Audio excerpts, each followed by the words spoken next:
Alright everybody, welcome back to another Oblivion mod playthrough. It is I, Xilestar, and today we're going to be doing Gates to Aesgaard Episode 1, and obviously after this we'll be doing Episode 2. I figured that because by the time that, at the time of this recording, the Well of Minlarata is almost finished being uploaded kind of thing. I think there's like 2 videos left over.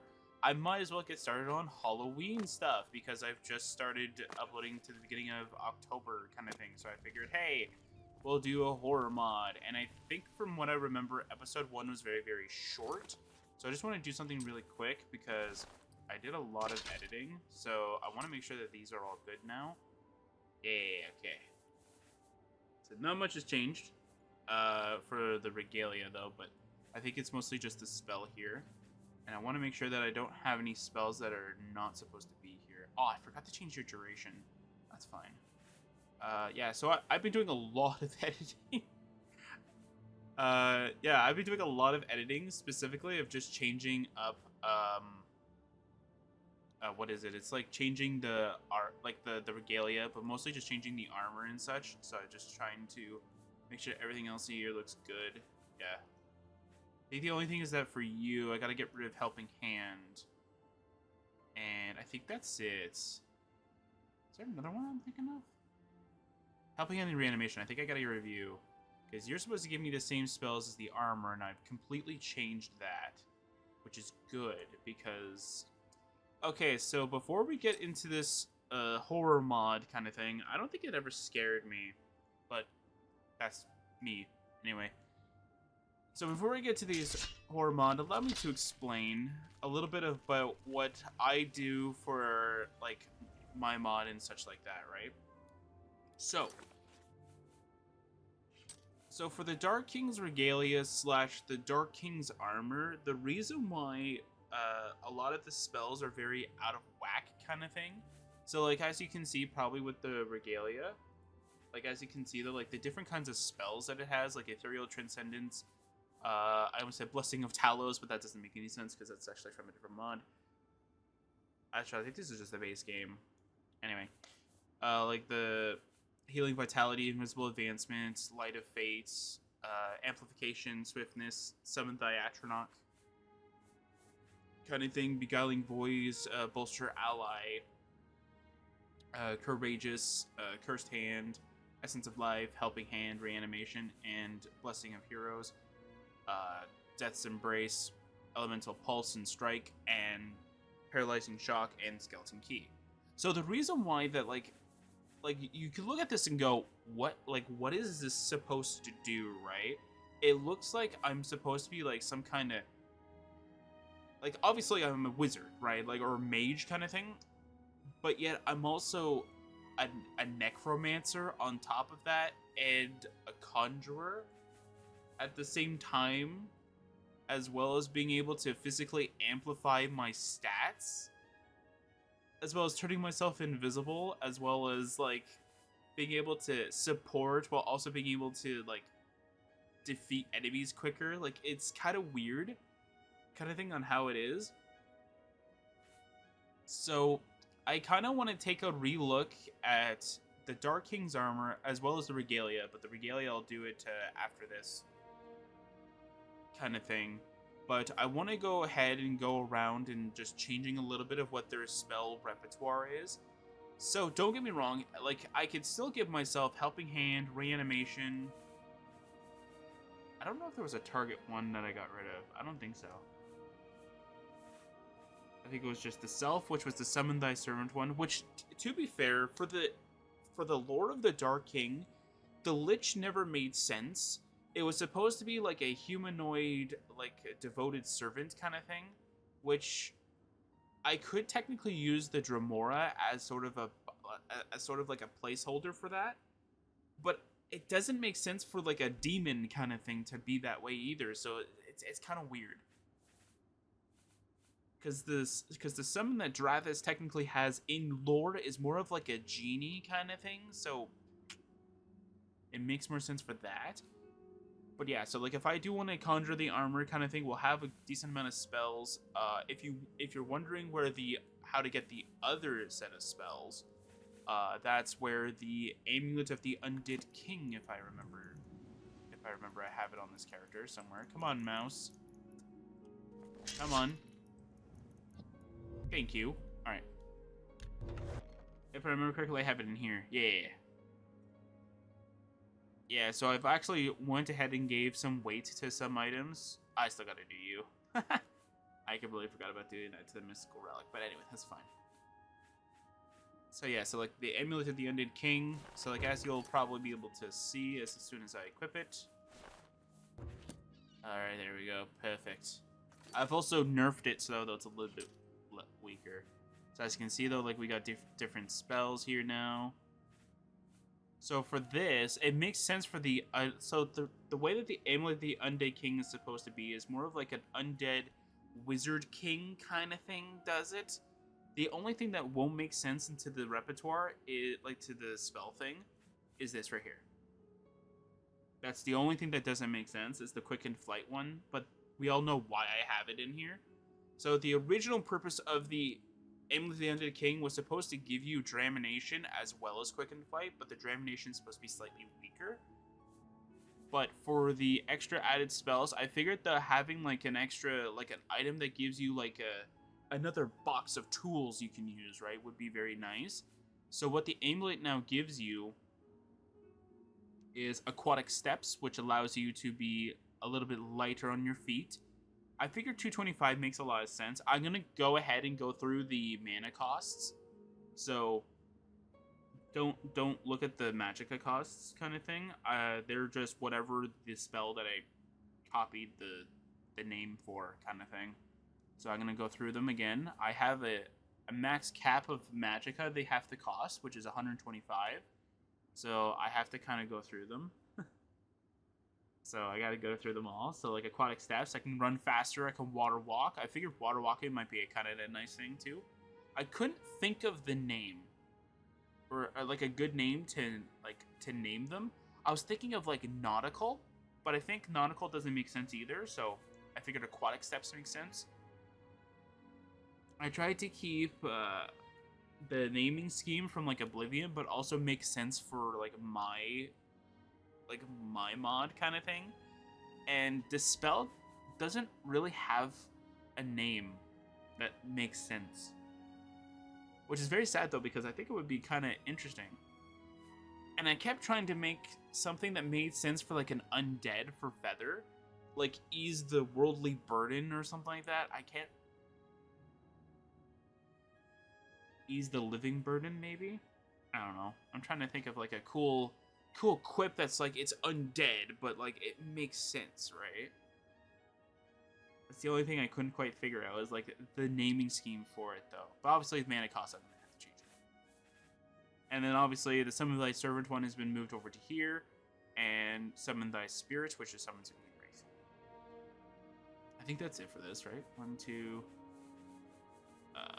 3, 4, 5. Oh, I'm missing one. What am I missing?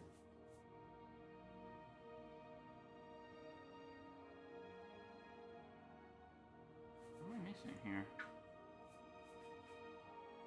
1, 2. Hang on. 1, 2, 3, 4, 5. Yeah, I'm missing one. Oh, is it Elemental Barrier? Oh, that might be the other one. Yes, that might be the 6th one. Yeah, this one's just a basic one. Anyway, so for touch spells, I have Command the Living, which makes a lot of sense. It's level 25. Okay, so this is set to 100, and it can command level 25 for 30 seconds. I want to see how strong my scroll version of this is supposed to be. So my scroll version of command, I'm going to make it almost identical in terms of magnitude. I think the duration, 30 seconds on touch, makes a lot of sense. Corrode Living Shell, that's just a very interesting spell. I really wanted to have something like this. And technically, the Amulet's supposed to give you the Helping Hand one, so... Okay. And then it also gives you Life Drain. I figured that having something that's like just as powerful as like Death's Embrace kind of thing, but like as a touch spell that actually like absorbs those stats would be pretty interesting to have. It also gives the helping hand. I think I already mentioned that. Mark Thy Soul. Figured having Soul Trap might be very useful, especially if you're using the Twisted Light kind of thing. Mark Thy Soul might be a very interesting thing to have. Just so that like even if you're wearing the replica kind of thing, you can still use it. I'm gonna change the mana cost, the magicka cost, obviously. Either vanilla or something that's a little bit modified to make it make more sense, kind of thing. Reanimation, obviously, is going to be a part of the necromancer thing. Again, it never fit the Dark King. It just I just wanted it because reanimation is obviously a very nice effect, but having it on the amulet makes a lot more sense because again, undead stuff, right? So we also have Calm the Living. It makes sense for an undead king to be able to calm the living kind of thing, and then you can frenzy the living. I could call these like living calm and living frenzy. I don't know. I'll have to think about that. Destructive Force. This is just an old spell I used to use around. I might change the drain to damage because this was supposed to be like a high damaging spell. But like drain doesn't work the way that I thought it did, so that's pretty much what this is supposed to be. What's the other one? Or maybe I did put drain on purpose. I'm not quite sure. Let's see here. We got that. Yeah. This also we have elemental high damages like fire, frost, and shock. These are going to be the same. They're going to be less than. They're going to be the same as this actually, because this makes sense. Because you know what? Yeah, they're going to be 125 instead. Frenzy of the Living, I might make this and this to be 200. I might make Calm maybe 175, maybe. Just because you're more likely to use Calm the Living than anything else. Alright, let's start the mod. I'm getting into my, let's balance this stuff out. Alright, so in order to do this quest... I didn't...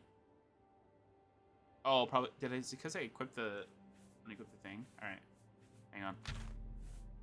Either that or, you know what, let's try, because I used to like this spell a lot. I actually did like Destructive Force a lot. I think that was, like, my main spell I used for, like, the longest time. Before, like, I ended up making, like, every other spell kind of thing. Then I'm like, okay, let's start weakening everything, and then by the time that, like, I thought about, like... Yeah, because then by the time that I thought about, like, making other spells kind of thing, every other spell that I had kind of got weaker over time. And then I got, like, so heavily into, like, balancing out everything, making sure, like, everything is all balanced. Everything got out of whack, so I gotta change the Regalia. So, like, as soon as, like, I unequip the Regalia, though, or unequip the Amulet, though, it's gonna get rid of, like, Helping Hand and Reanimation. Maybe not Reanimation. I don't know if I gave it to the Regalia. But yeah, so in order to start the mod, I apologize for the 14 minutes. Sorry. But this mod's incredibly short, though, so I figured mentioning it here might be a little bit better of an idea.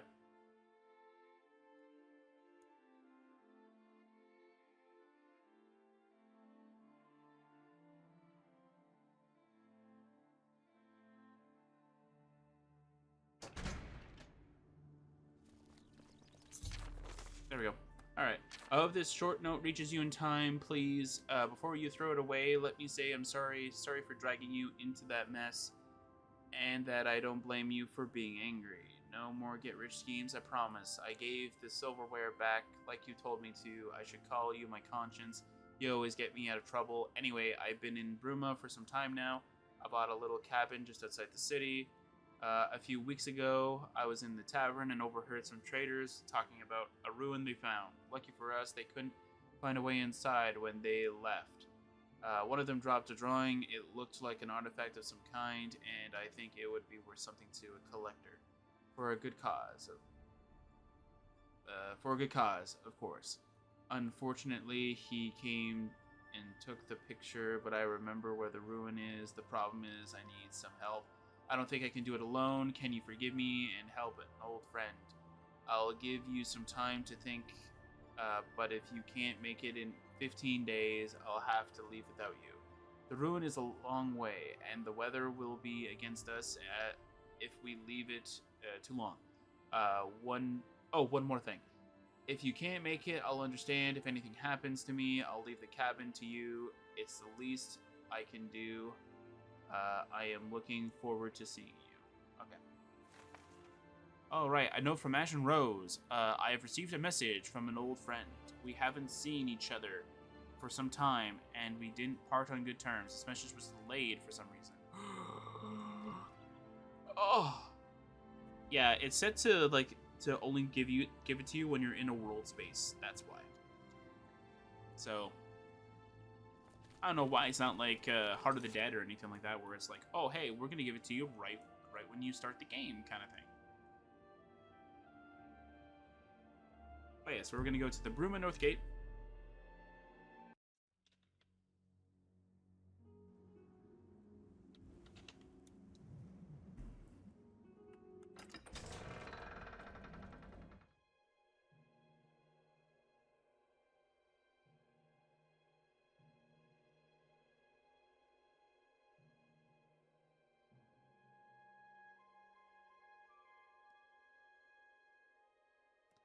Alright, so let's see if I actually remember how to play this mod. I haven't played episode 1 nearly as much as I played episode 2. I don't have episode 2 installed. I do have it on Vortex, but I don't have it installed. So yeah. Let's see here. I wanted to explain something else as well. So I have a light spell now. Now, I did create a small little mod, an ESP, pretty much, just a basic one that changes light to be just like a torch, kind of thing. I know I said I didn't want it in my base mod though, but I figured that I was gonna have one that's directed to my master file kind of thing. Because I thought it would make more sense though that like it's a tweak, right? So you can tweak it based off of like what you want. Found the cabin, but there's no one here. The fire is still burning, and there is fresh food on the table. Now I'm worried. Should search the house for something that will tell me where Ashen Rose has gone. Alright, let's see what we got here. We got some strong potions of healing. That's pretty cool. Okay, that's interesting. Also, I was kind of thinking of changing how I handle quest items. But I gotta figure out how that makes sense. So I think I'm gonna have to put it all into menu mode, maybe. And the idea is that, like, when you're about to sell items, kind of thing, it will give you the, it will prevent it so that, like, you can sell them, kind of thing. Whenever you're actually in the, in a barter menu, or if you're trying to, like, loot a container, kind of thing. So, like, you can't just accidentally go, oops, and then I broke the item, right? Mainly, it's just for the Tarking's armor, pretty much. Which is only just for the replica, pretty much. Ooh, crit.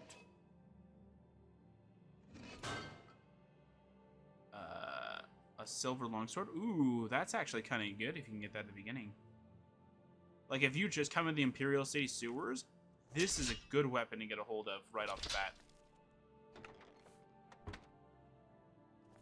Oh. Ghouls and Ghosts. Volume 1. Aesgaard key. Yeah, I'll read this after.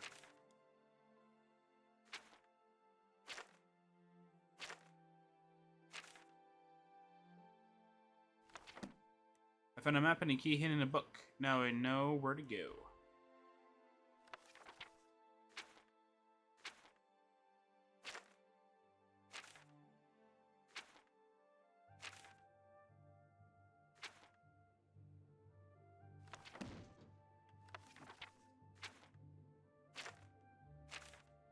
Yeah, I'm going slow so that, like, if you guys want to be able to read it yourself, you can read it.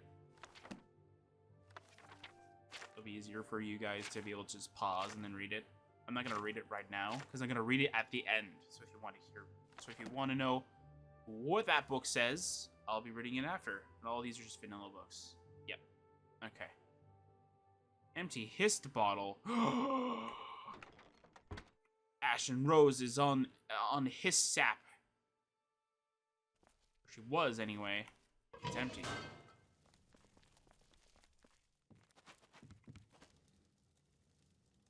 Ooh, I never saw that. Fine steel dagger. No, they didn't have anything. All right. No, all right. It's not a well I can use. Oh well. Where do we need to go? All the way over there. Not a problem. I have some quick spells that'll get me there in lickety split, pretty much. And I might as well try and put some action in here too. Yeah, I didn't change anything about Regalia, although I figured that I didn't think that I would need to, but unfortunately, I guess I kind of do. Are you a bandit? Salute. Oh no, you're at the Dark Card. Okay. Hi, buddy. Yeah, I no longer kind of need to hide you, although I couldn't really hide you anyway because you were a very big thing for the modded playthrough, because I didn't get that far into the story before I had to do Shroud of Stalwart Manor, which, yes, I don't have it installed. Because why do I? Hello, Goblin Warlord. Yeah, I actually have the fatigue and all that shown now. Apparently, that's actually a setting you can turn on, which I didn't know at the time. I think I read that you could enable it, but I thought it was enabled by default. But it is not. It's just health, which is interesting.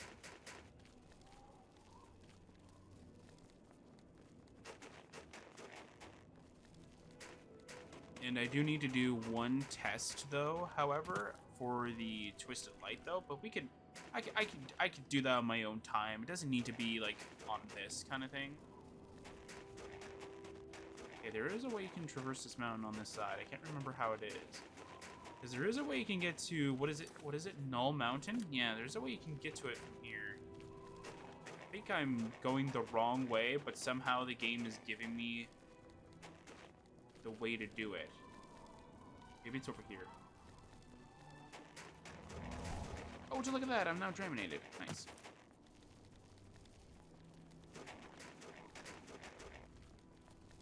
And after Gates to Aesgaard 2, what I might end up doing is I'm going to change the character's race to be one from my mod. Yes, I actually have one.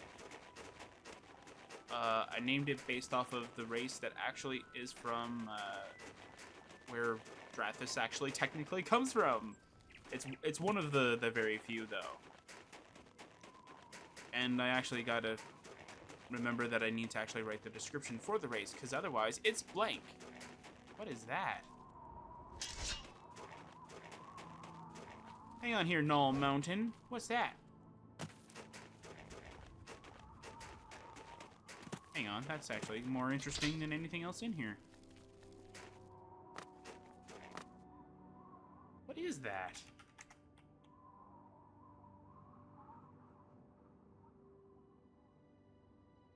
It's a robe that kind of looked like something else. Huh. Okay, can I, like, pick it up, though, so it's not collisioning everywhere? I'm gonna do that for now. I don't know why that's there. Huh. Hello, Frostcrag. Yeah, I have a mod about you, but we're probably not gonna get to it for years, probably, from now. I also have to... No, this is DLC. I can probably uninstall it and reinstall it, and then install the mod after the fact. That'll definitely work. Hopefully. There should be a way that it should work without you having to uninstall the DLC, though, but that's beside the point.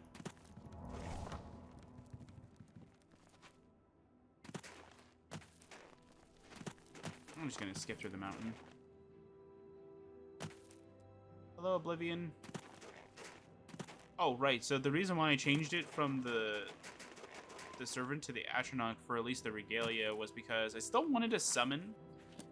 I think I was talking about this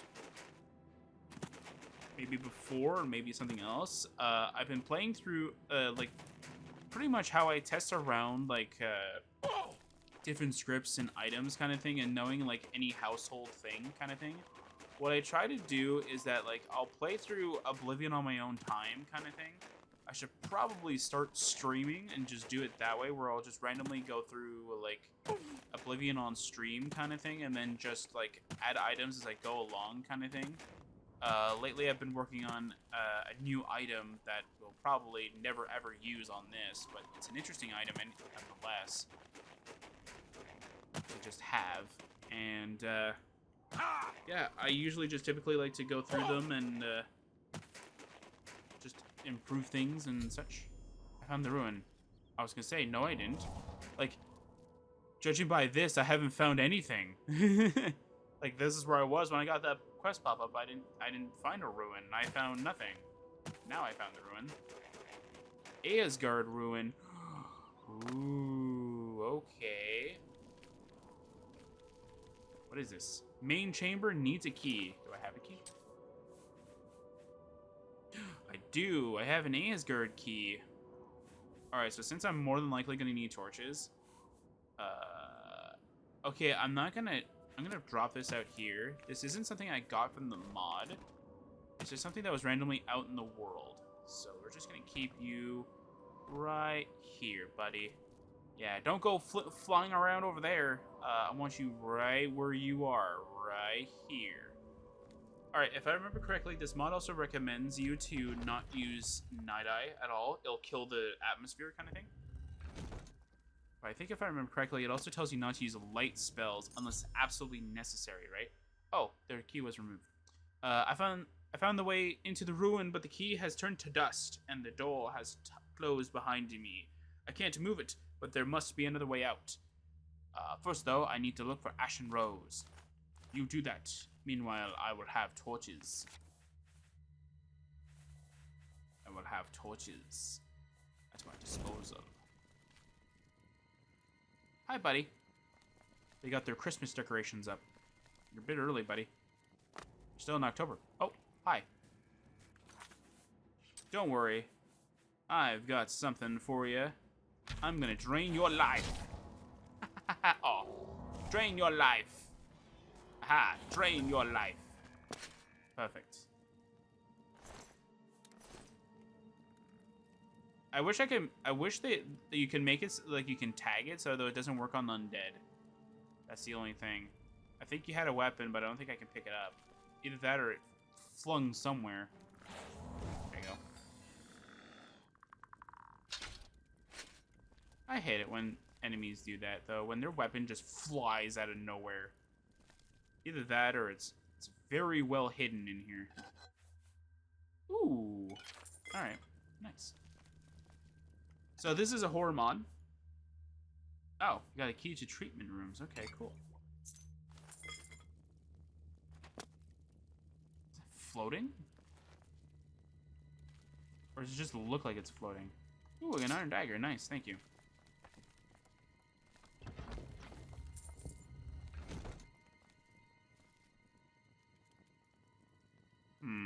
Okay.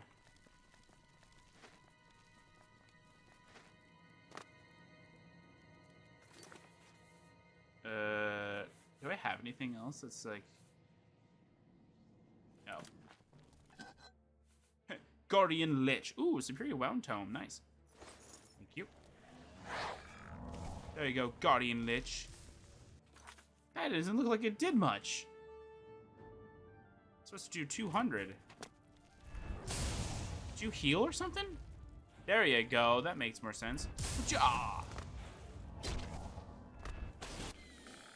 There you go. Perfect. Numbing, burning. Ooh, okay. Where'd your staff go? Did he not have a... Did you not have a staff, buddy? I got a stone key. Okay. I don't know what to do. Ooh. Dominate creature tome. Yeah, that's what a lot of the command stuff is actually called. Like, it's like dominate or, what is it? Dominate and command or something like that. There's no way you didn't have a staff. No way you didn't have a staff there, buddy. Alright, I'm not gonna spend too much time on this. Alright. Key to nowhere. I don't think I want to go there just yet.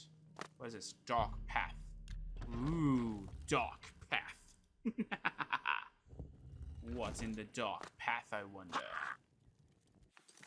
Ah!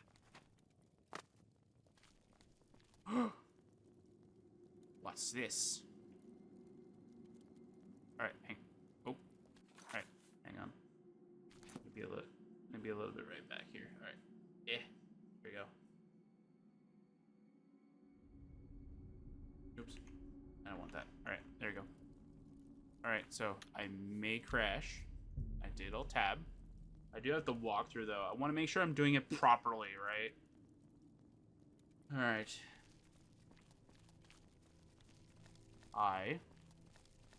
Ooh, what is this? Are you trying to say I need archery? No, I'm not going to use your bow. I'm going to use my bow and my arrows that I have now. Ooh, a silver dagger. You know what? I'll use the silver dagger just so we can actually like fight.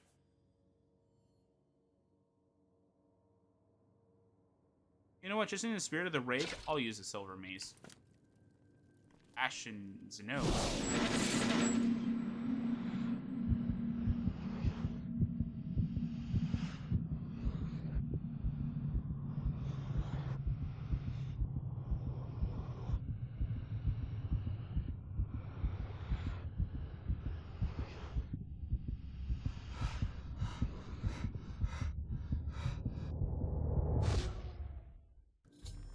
Oh, my word. All right.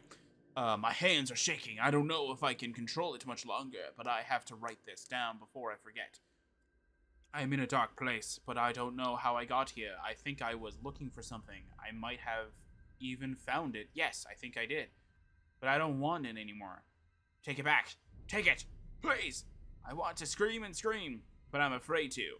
So I hold it in my throat and nearly choke. The other one is back. The other one? All right. Where is it? The other one is back. Okay. I don't like the way he looks at me, like he's draining my life away. I hear him talking sometimes about the gates to Aesgaard. Aesgaard.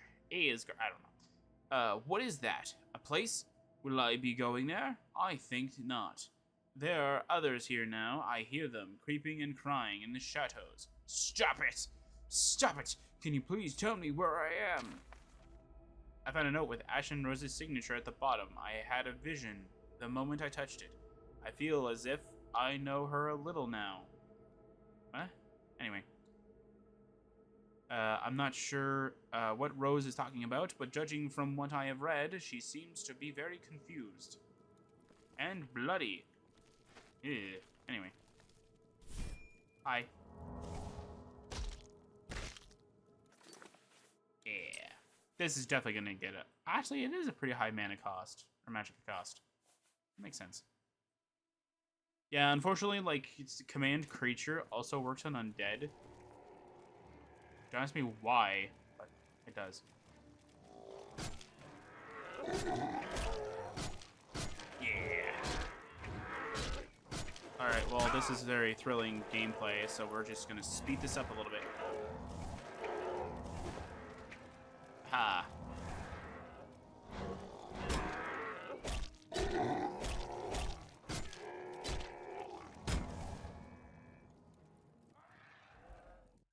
Thank you.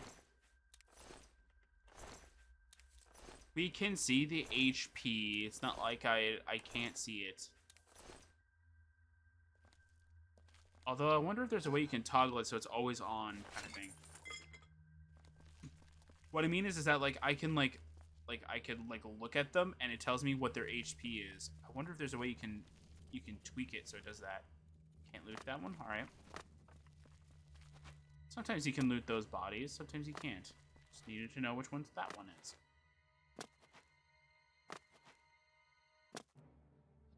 Cursed Priest! Ooh.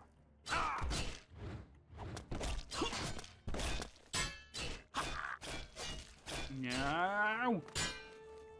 Curse you, priest! There we go. The priest has been cursed to death. There you go. 20 gold. Nice. You don't have anything. The silent souls of Sovngarde. I don't know. Hi. Might as well be the silent souls of Sovngarde. Ooh, platforms. If I remember correctly, you don't have to do the platforms. Like, the platforms are nothing. Alright, is there a better item that lights one hand? You know what? Long Sword of Burning makes a lot of sense. Numbing? Oh, frost damage. Okay. Oh, numbing. Yeah, okay, I get it now. I was like, why is numbing frost damage? Nah, it makes sense now. Alright. Hi. Is there anybody over here? A zombie. There's a zombie here. Like the tutorial chest. There you go. You take the fire damage. Ooh, he did. Alright. There you go. I'm gonna keep on draining your stats. You're gonna be mine. Aha. I like the absorb thing. I might nerf it, but it's actually very helpful. Ah, alright.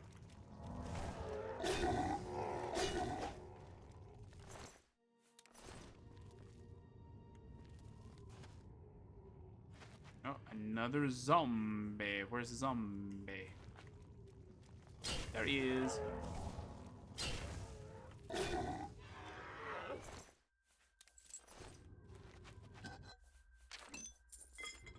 There we go. Cool. All right.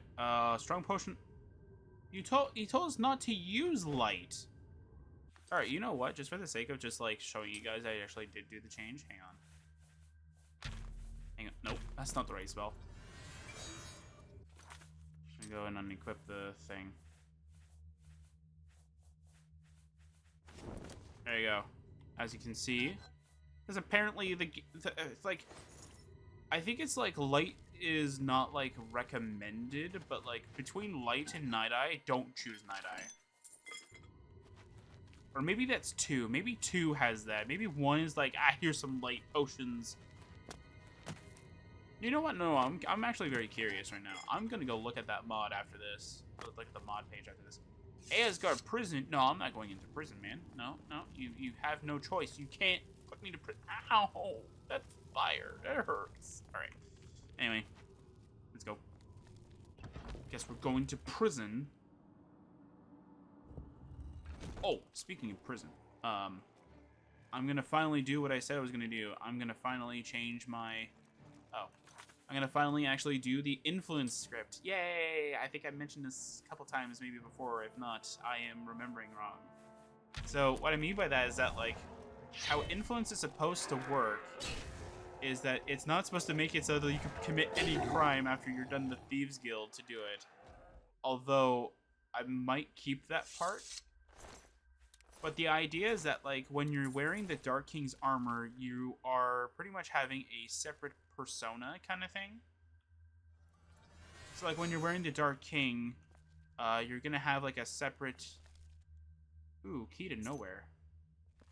You're gonna have like a separate infamy and fame. And ooh, okay. Hi, Priest. That's not the spell I thought it was, and I'm about to take a lot of shock damage. No, I'm not. Hey, if you keep doing that, you're gonna kill yourself. All right. Don't get me wrong. I did think about. That's a weird thing. All right. Anything in here? There's a bedroll in there. Hi, buddy. All right. Yeah, they got their cool prisoners here. Yeah. Ooh. Lots of death. Lots of horrific, horrible death. Alright. I think we have to head back, right? And staircase, dispatch the enemies, open into the door to the prison, check each room, there will be a key to nowhere, go back to the room where you killed the boss. Yeah, okay. We have to...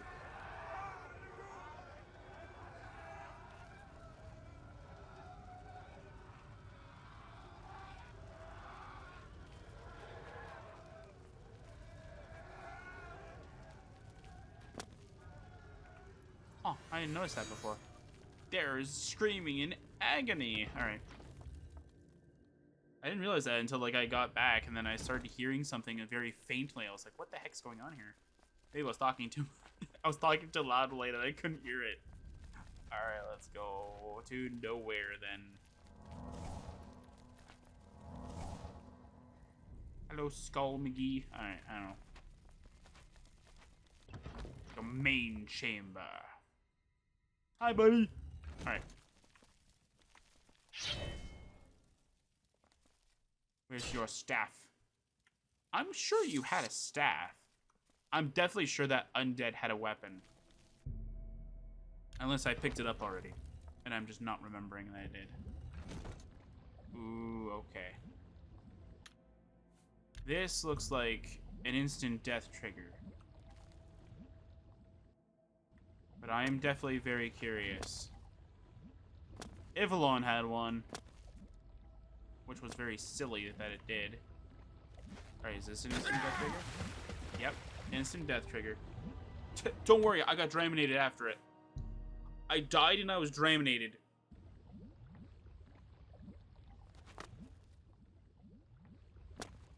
There you go. I made it. Going to the monk rooms. It's not what it says here, though. It says, jump across the platforms to go to the next area. If you fall, you will die. The water is not... Oh, I thought it... Okay, when it says the water is not water, I thought that meant that it was lava. So I thought that if you had the...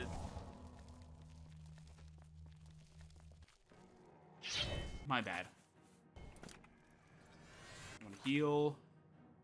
Okay, hang on a second. I want my life drain. Ha ha ha!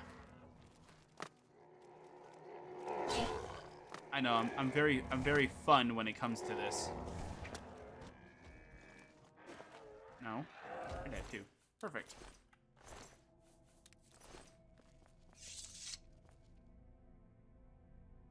Ten commands, 9 divines. Ooh, elven boots, nice. Another Ashen's note.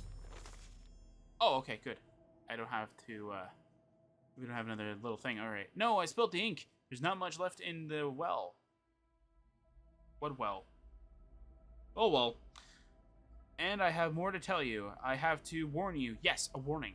But I'm losing the memories. They drift like the mist around me. I feel so dizzy. My head is spinning. Gods, help me. He's coming back. I see his silhouette pass in small patches of light. Watching me. Don't really mind, after all. I don't really mind, after all. The magic crackles like flame. But it's as cool and soft as silk on my skin. It feels so good. Except when... No. Please don't do that. His hands are on my temples. I don't like this part. The visions hurt, and I think they are real. Someone is coming, and they will be trapped by the souls of their past misdeeds. I was warned, but I still came here. I wish I had listened. But it's too late for me, please. I don't want any more. Take it. I found a second note written by Rose. It is clear to me now that she was in danger when she wrote it. Did it sound like she was in danger? It didn't really sound like it. It just sounded like somebody was trying to give her bad memories. Or memories of, like, a bad nature kind of thing. I'm just gonna take the potions. Who cares? Ooh. You worshipped too hard to this head, and you died. I won't do that. I'll take your lockpicks. Surprisingly, none of these actually do have... Can I not jumble? That body might have the Sword of Death. It might have, like, the best weapon in the game. Nothing. Throne Chamber. It's mine, I tell you. It's my throne chamber.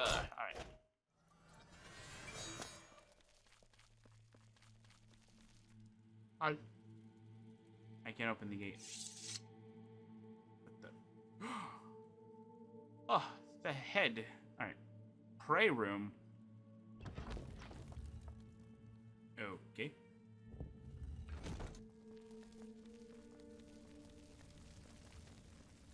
Oh, this area. Oh, that torchlight actually sounded very interesting because I have one headphone in. So, so it confused me. Oh, I finally go to the treatment room. All right, cool.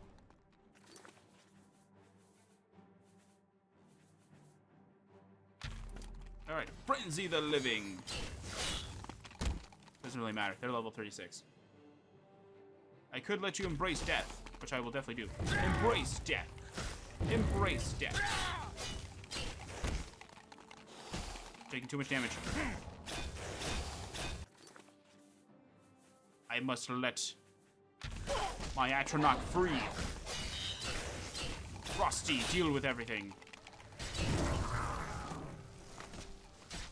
Anything in here? Ooh, a bocce. Nope. Right.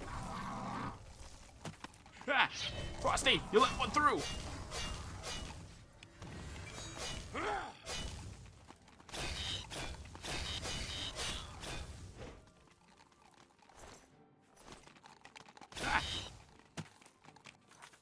Did they actually kill Frosty? No. Summon thy servant. I am known as the undead king, after all, for I have the amulet of him. Are you even doing any damage? Alright, what can we find here? We can find spiders trying to follow me, though. Ow. You're a jerk. Fine, I'm draining your life. It just hops up. Oh, I love collision boxes on some enemies. They are amazing. That's funny. What's in here? Drain thy life. There we go. Perfect. Thank you. What? Why is there an enemy that's following me? Where's the enemy? Alright, whatever. You know what? Somebody's following me. I gotta increase this duration, so though it's not 60 seconds anymore. Because apparently that's way too low. And we'll use a fire spell.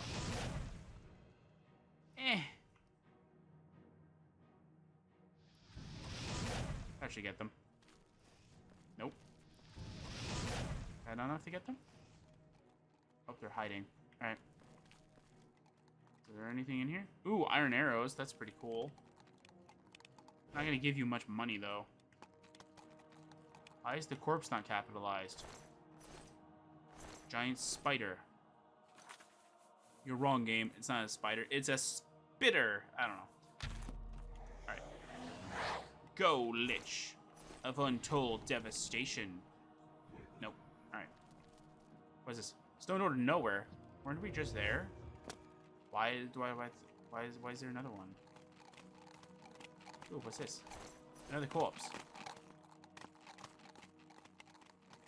Oh, there's a lot of barrels. Oh, some stuff in here. Alchemy ingredients, I'll take those. Ooh, alright. Nice, alright. Doesn't look like there's anything else in those. Nice, okay, cool. Yeah, this is why I say, like, I need to change my light spell duration, because 60 seconds, or is it 60 seconds? Yeah, it's not long.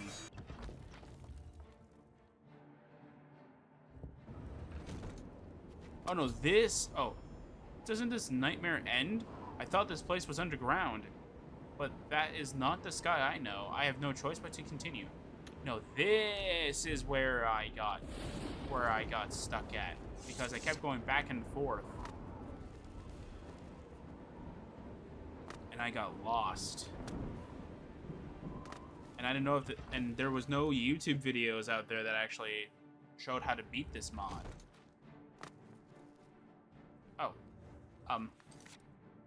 What the? Huh. Okay.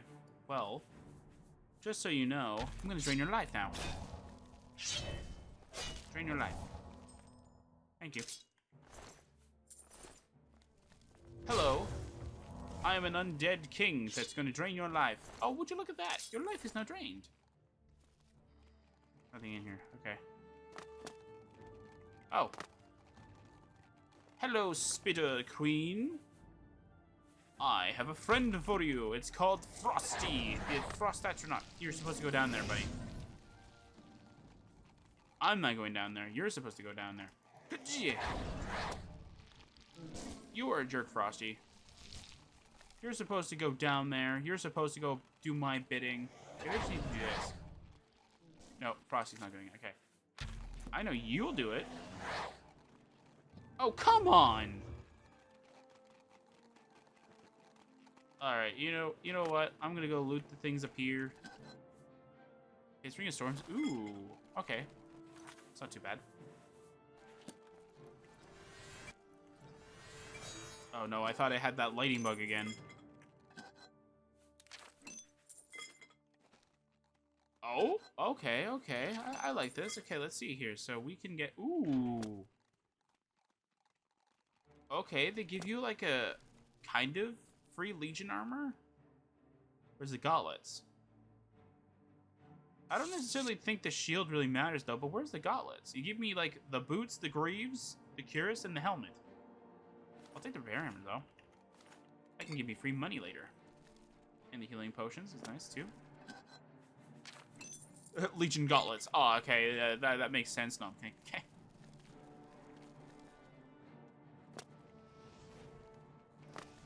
Really? That's what you're worried about? Alright, you know what? Whatever. Let's go. Alright there. Alright. We got this. I shall drain your life. Where are you? Drain your life. Drain your life. Ow. That hurt. Alright. Drain your life. How are these having like different like sizes, but yet they have the same HP? That small one had 360 HP. So does that one. How does that make sense? Does this spider have reflect? Why is that a thing? That's not even the right spell. How does a spider have reflect? Oh, there you go. That one has more HP, but it has a different name. It also has magic. How does that make sense? All right, spirits. I should use Rufio's ghost, but I don't think that would make much sense anyway.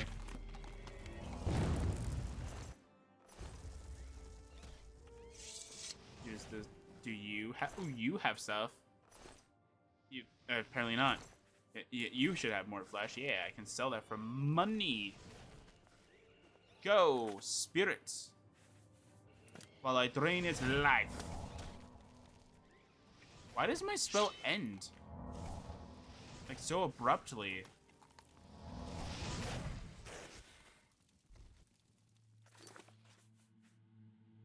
That's weird. It has a bone. Well, I've got a bone to pick with you. Hey, you're hiding the bodies that you're supposed to give me. Don't make me disable you. I will do it. I have the power to do it. I did disable the right thing, apparently. Alright. No. It's because of my enhanced camera. It's doing weird things. Alright. Hang on. There we go. Perfect. Got some free money there.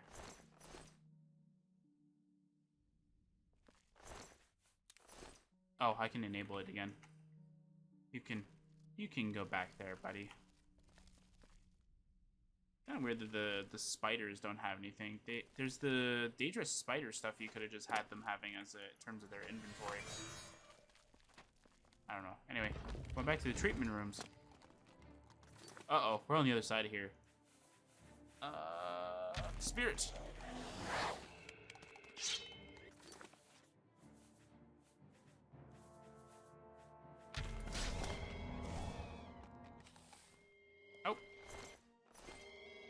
It did. Alright. Oh, no, no, another Ashen's note. Ooh, key chest. Okay. I'll take all that. Ashen's note. I think I'm floating. I feel a little better, and the pain is almost gone. I am starting to like the darkness. I am comforted by it as I try to shut out memories of the visions. He wants me to know everything, especially that I will die here and never see the wonder of it. Eh? Alright. But that's alright. In my mind, I have been there. There are 2 places like this, each holding a key, like the one he gave me to keep safe. I hold it tightly in my hand, and I think they all hold the link to something much bigger, something wonderful. Only no one comes when I call. I am very hungry, but I'm very hungry, but I feel sick. To my stomach as well. I think I am starving to death. Isn't that hysterical? Oh, the ink has all gone. Just a tiny bit on the nib of the quill. Help, someone, please help me. I found a 3rd note. It appears Rose hoped someone would follow her, and she has left these notes as a warning. She seems to be even more confused now, though.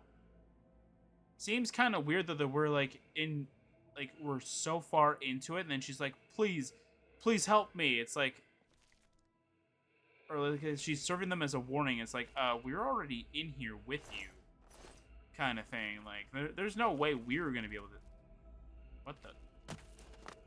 Hang on, I think I found a super slide.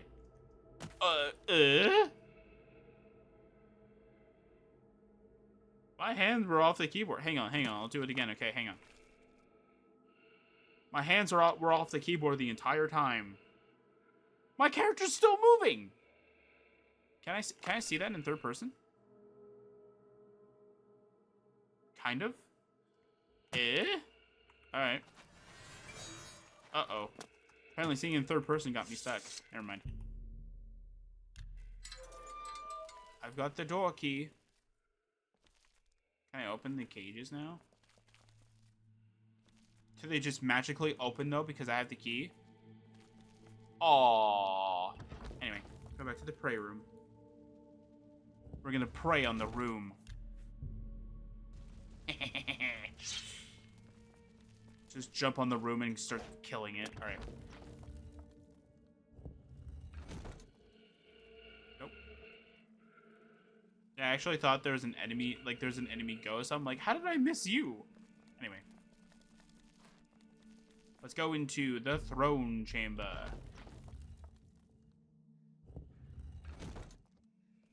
Hi. Ooh.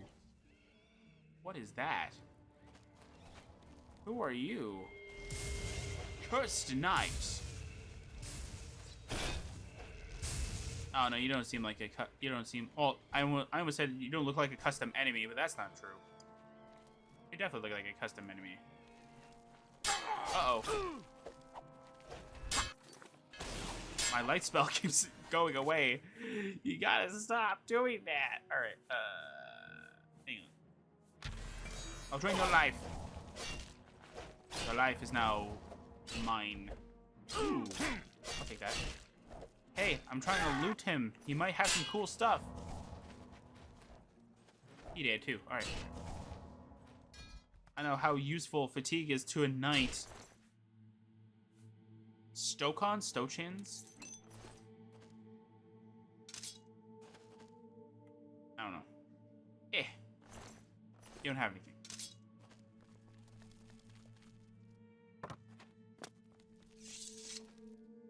Oh. Ashen Rose. Oh!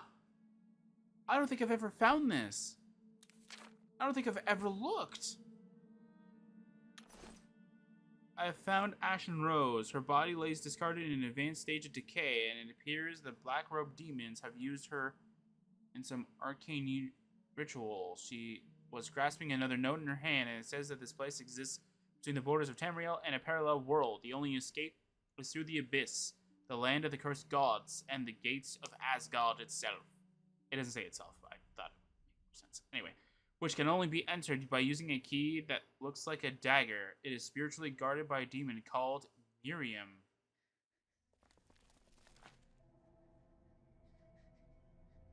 Uh-huh. Okay. I don't think I've ever found her body. Ooh, stuff. I'll read the note. Give me a second.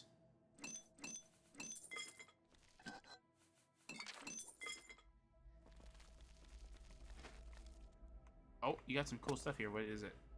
Healing. Human blood, apparently. I wonder if that's, I wonder if that's her blood. Alright, let's use the light spell. Ooh, more chests.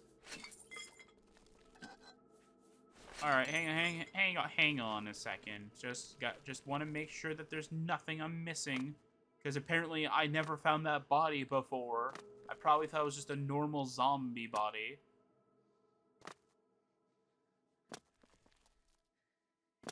But because I try to loot as much as I can on here, you know what? I'm gonna sit in this chair. I can't sit in the chair. Alright, can I sit in this throne? I can't sit in the throne. Can I sit on this one?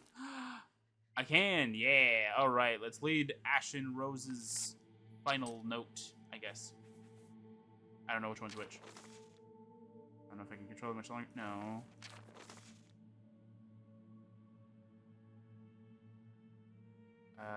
Hang on, is this it? Yes, okay. That was lucky, I found some more ink. It's red, but it might be just enough to write a few more words. It's smooth and slick on my skin. It's getting hazy, but I think I can finish this in time. He came back again and showed me the path you must take. I know now that I'm speaking to an adventurer, a doom seeker, just like me. If by a miracle you have reached this place, there is still a small chance for you to escape. I heard the monks talking. I don't know where I am, except that this place lies between the fragile borders of Tamriel and a parallel world. I think it means side by side. I'm just telling you what they said. It makes me dizzy to think about it. You must find the dagger. Or is it the key? It is a pretty thing, though, and sharp, too. I could cut myself deeply with it if I could just touch it. Look for it in the abyss, but be careful. The cursed gods live there, and the gates to Aesgaard are there as well. Oh, and watch out for Miriam. I have seen her, and I believe that the blade key is bound to her spirit for eternity. It is the only way out for you if you can take it from her. I want to go with you, but it's too late for me. I just want to sleep forever. To dream of living. I think I will die here soon, though. If they let me, someone's coming. I don't know who it is. I hope they are here to take me away. I want to cry, but I have no salty tears left. Only bloody ones. I am so very sorry. You did. Alright. Alright, going to nowhere. Oh.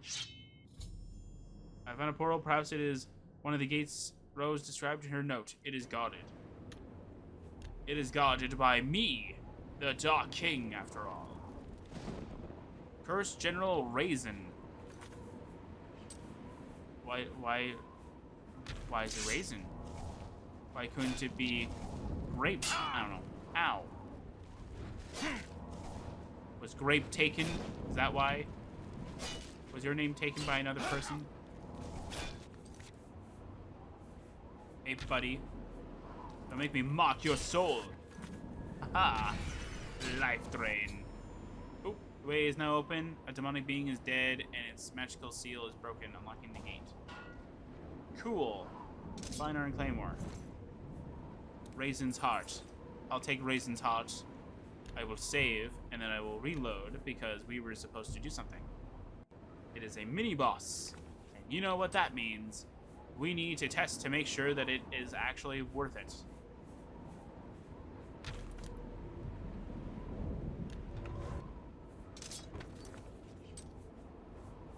Alright.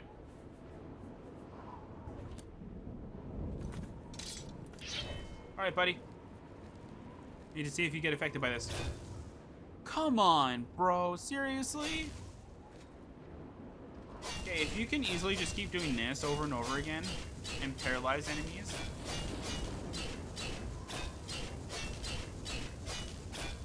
Look at this. Does this look like peak gaming to you? If you can easily do that, you're doing a boss fight wrong. If somebody could randomly walk up, paralyze the enemy, you're doing it wrong. You're not doing a boss right, even if it's a mini boss. You know what? I'm just gonna cache everything. I'm gonna cache all these items, so they're all away. I'll take the numbing out of here too. Take all that stuff out of here. Perfect. I think I probably need to get rid of all the mort flesh. Yeah. Raisin's heart, just restore health. Makes a lot of sense. Aesgaard, unknown land. Ooh.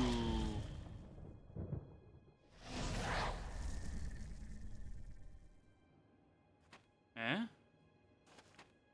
I found gate to nowhere. Aha, that's a cool local land there, buddy. I found a rough path to a still lake. Although this place looks like Tamriel, somehow I know it is not. It feels different. I can see there is nowhere to go from here. I need to find another way.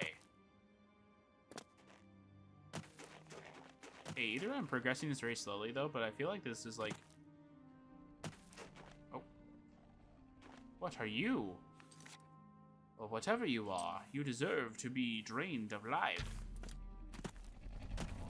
You're an abyss dragon? Okay, why does this not work? Do I actually have to stay close to it? Okay, that's interesting. Wait, dragon meat? What does dragon meat do? Hang on, dragon meat. Huh. I wonder if that actually is what, like, mutton does or whatever. Okay, where do I need to go, though, from here, though? There's another abyss dragon over there. Is that where I need to go?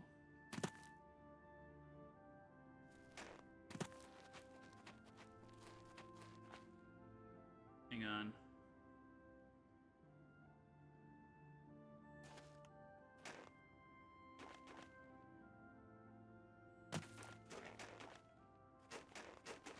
Okay, so maybe I do need to go over here. All right, hang on.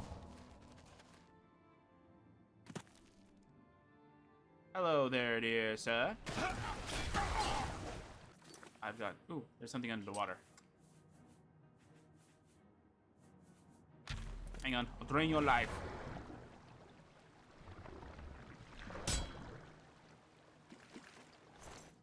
You're dead. Perfect. Where's the other one? What is this? Oh, they're slaughterfishes.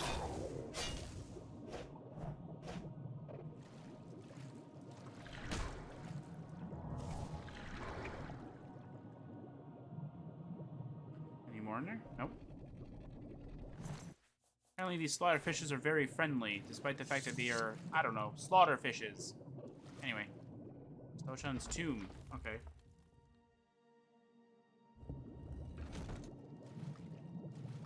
I need to breathe. Alright, there we go. Oops. Please don't tell me that ruined something in the recording.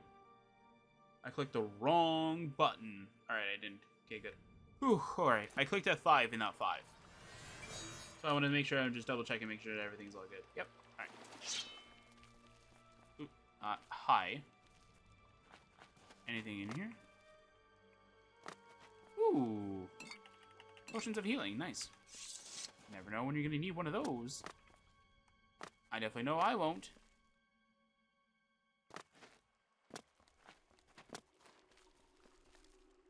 "800 years back in time." We're time traveling again. This is like, what, the third time I think we've done this? We traveled back in time, we slowly went through time. Did another mod make us go back in time? I don't think so.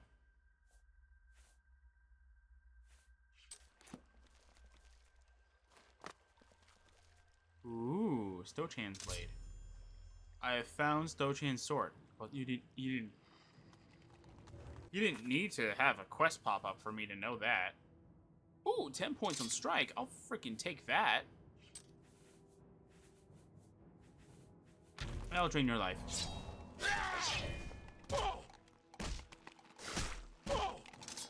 It's just a normal cursed monk. I don't really think it mattered. Ooh, yeah, gold on me, though. Oh, no. Spitter Guardians.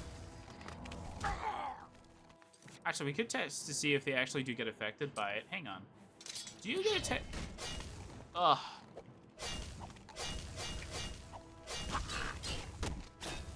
Don't worry, I will remove the threat by just paralyzing every enemy in my sight. Ugh.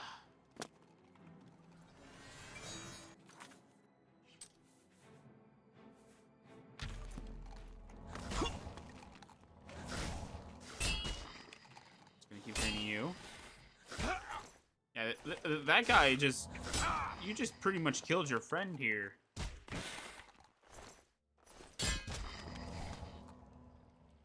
You attack me? No? Alright. You know, wait till your friend here is dead. Oh, yep. There you go. Perfect. There you go. You don't? Yeah, I guess... I'm gonna guess all of them don't have inventory, which is weird because you think that they should have, like, the spider thing or something like that. Just name it something different, like spider silk or something like that, or spider whatever. Okay, we're going to Tally, apparently. Where is Tally?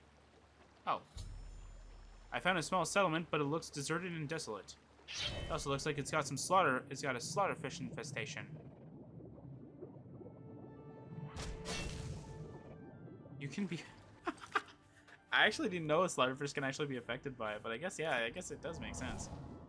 It can be. Bit of a waste, but hey, it's fine. Mud crab. Okay, I'll stop using the sword.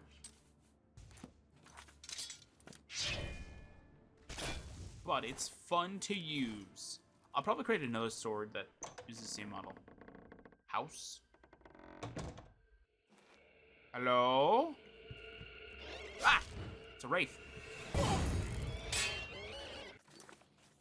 You're just a typical wraith. Don't worry. I will drain the whatever life you still have. What did that say? What did it say in terms of the sword? Oh, it's just elven short sword. Okay.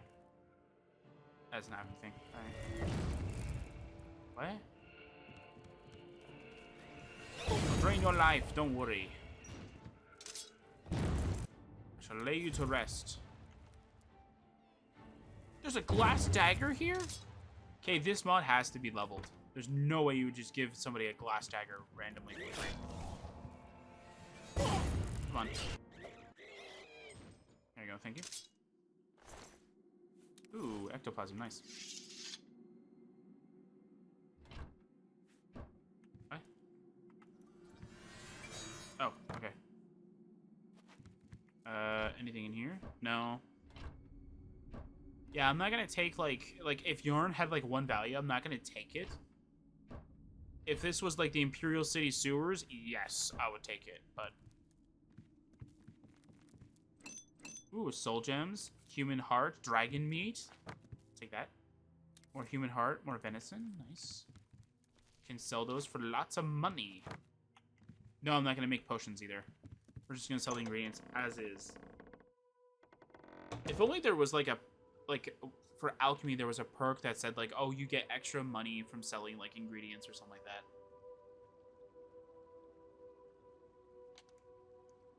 It would have been cool, and apparently there's an ogre over there.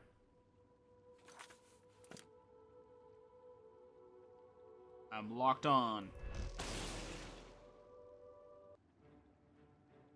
I got him, let's go. I'm gonna get you as well. Let's actually get you. No? Did I undershoot it again? Yeah, oh, I got the bear? Did I get the bear? I don't know. I'll go get them.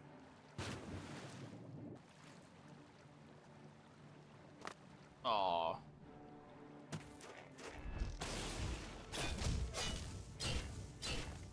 Hi, ogre. You know what? Since we're no longer going anywhere pretty much inside houses, I can now freely use the rake. Yeah. Yeah, you take the rake. Yeah.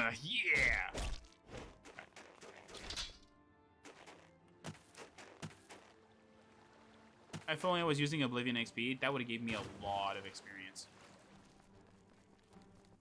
There's another ogre over here.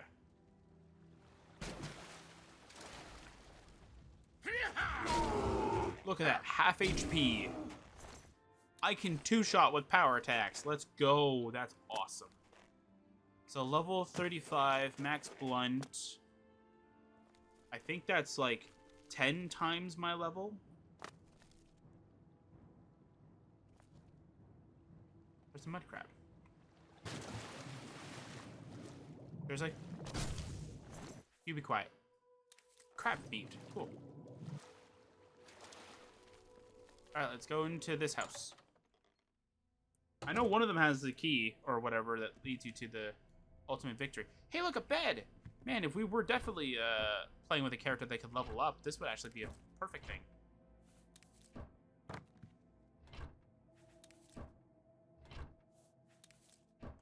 Nice. Alright. A dwarven bow! Yeah, this has to be leveled in such a way, though. Dwarven bow like that, yeah, it definitely has to be it. This is a very weird house, though. It's very open and bare kind of thing. Okay, buddy, some finer tips for you. You need to broom and mop. Actually, I don't know if Oblivion would have a mop, but just pretty much tidy up and get that thing furnished. Man, house.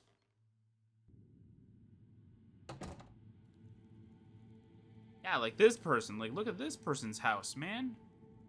Looks beautiful. Even though their house looks identical on the outside as yours, they have a wonderful interior. They've spelled the interior to be much bigger than yours. Eh, they're all vanilla books. Yeah, they're all vanilla books. Oh, you know what I should do for this? You know what I should definitely do for this? I should get that the OBSC mod that I've been running around with that tells you if you've read a book. Go through this save again, read every vanilla book that's there, and technically Shivering Isles books. Just read them all, so that we'll know if it's a vanilla book or not. I might go do that.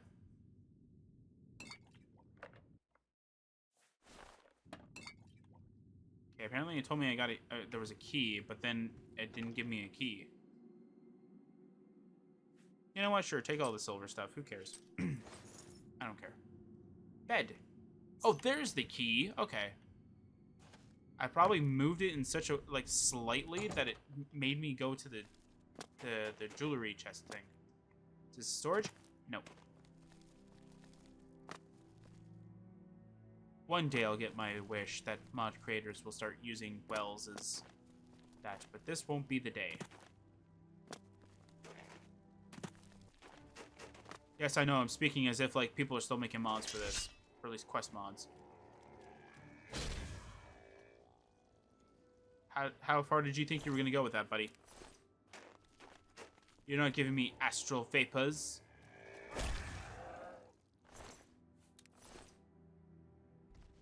You can go there. What's this? Ebony dagger. Yeah, sacrificing to the gods. Unfortunately, they did not wish the Dark King. For I have. Cursed ruin. Cursed crypt key. Let's see where this goes. Okay, maybe this is a lot longer than I thought it was. I don't care. What's in here? What is with you not giving me gauntlets? I'll take this. You can sell it for lots of money. I could have taken the Legion stuff, but nah. If I really wanted to, I could just spawn in the Legion stuff, but it's not going to give you a lot of money anyway.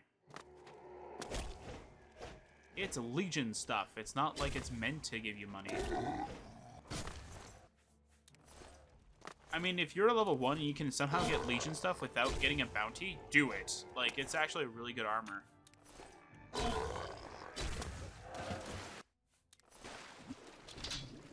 I mean, if there's a mod that gives you free Legion stuff at level 1, like, I recommend it. If you've ever actually used the Blades armor, it's about as as much as that. I think the only difference is that the Legion armor actually has a value. So if you enchant it, you can actually get lots of money from it, depending on your enchantment, right? Clathrin's Chamber? Okay, what's this? A Cot's Chamber. Okay, can I go into any of these chambers? No. So this is probably where you need to go after you go get their keys. Is there a key here? That'd be kind of evil, though, to have it hiding underwater. Guessing that's where this goes. This goes as to where they have the key. Hello, cursed knight. I fear you do not understand the power of the rake of Lord Cube.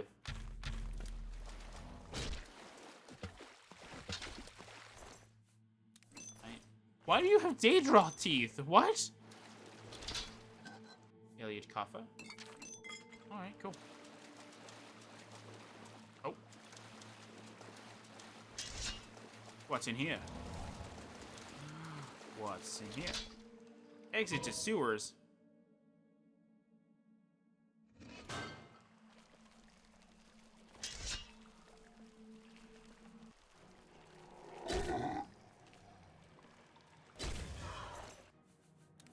Okay, cool.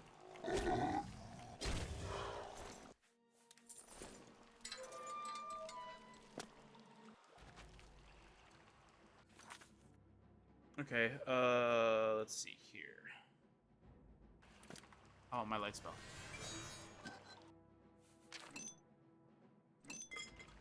I mean, I could change it so the light spell has the same radius as like a torch and functions same as a torch. Ow, ho, ho, ho, you jerk. There you go. Skeleton, cool. What's this? Exit to nowhere. What is this then? It's a key. Alright. Staff of the Healer. Great, I'm gonna heal the enemy.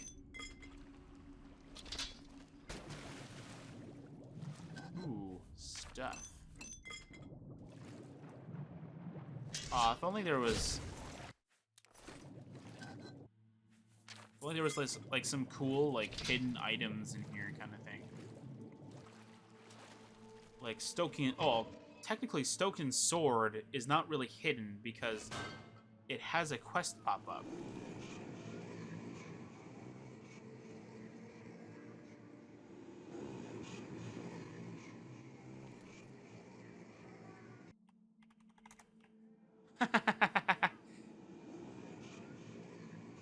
He's holding a chandelier. Okay. Yeah, I'm sorry about the toggle light bright one. I was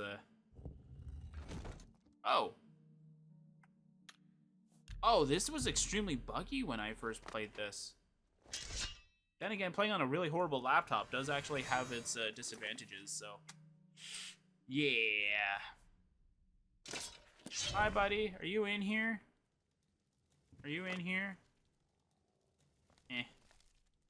Nothing to loot. Alright. Hi, buddy. Hey, get over here. Yeah. You,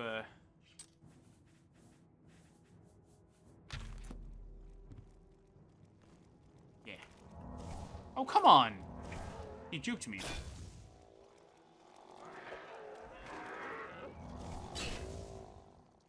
Yeah, I've already found the strat with this spell. Paralyze and then strike him. The fact that you can do that is just unlike every enemy. Is just such a bad thing. It's such a weird kit, but you can totally do it. Hi, buddy. There you go. My sword may not do any damage, but...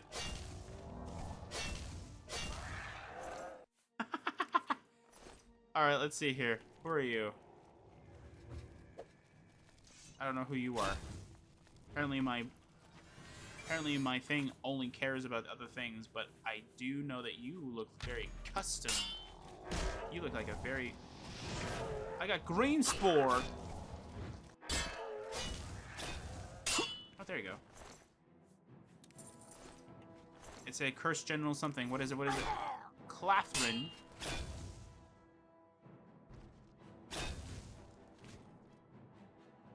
Oh, that's not yielding. I yield!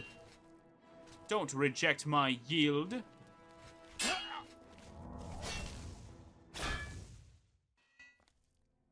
Told you, don't reject my yield. You silly goose. Anyway, I'll take your stuff. Okay. Going to the cursed ruin, I guess. Oh. Wait, I went through a locked door without unlocking the door.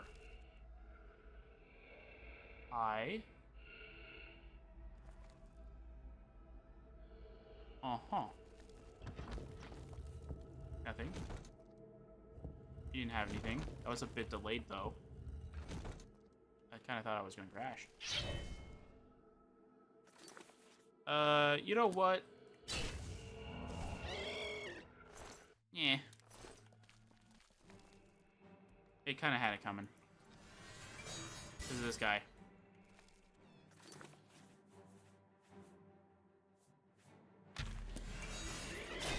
I have a new kit. I am exploring it. And by exploring it, I mean I am abusing it with this sword. Very nice. Hello, zombie.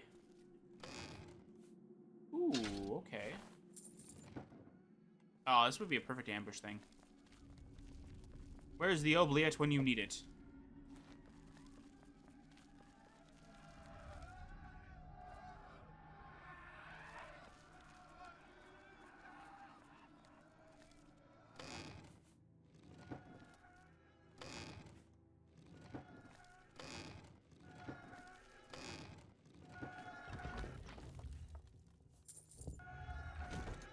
Why is this coffin different? Sounds like it's made of stone. And then this one's made of wood. It's the same coffin.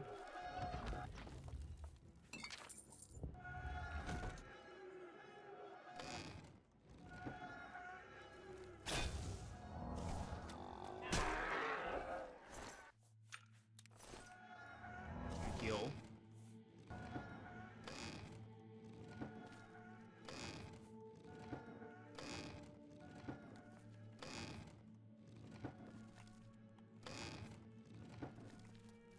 Nowhere. Ooh, lots of stuff. Okay, cool. Alright, what's over here, though, before we go to nowhere? Hello? Nowhere. Alright, well, this one's locked.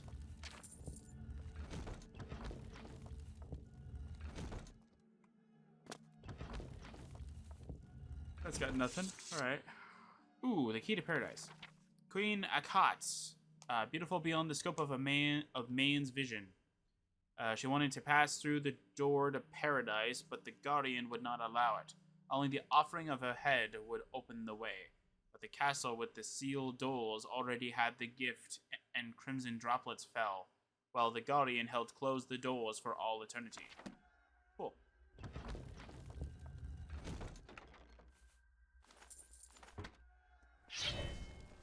Well then.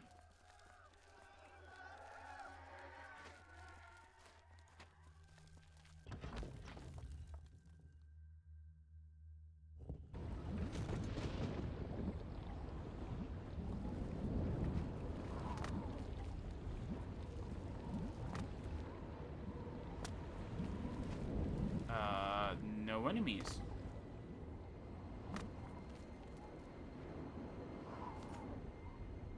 Not even a trigger for it? Huh, okay. That's very interesting. There's not even a trigger for when you take the head. Very, very suspicious. Anyway.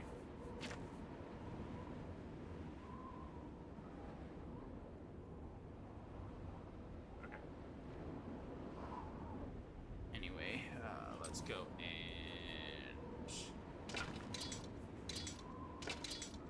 I'll drop the Lone Star of Burning.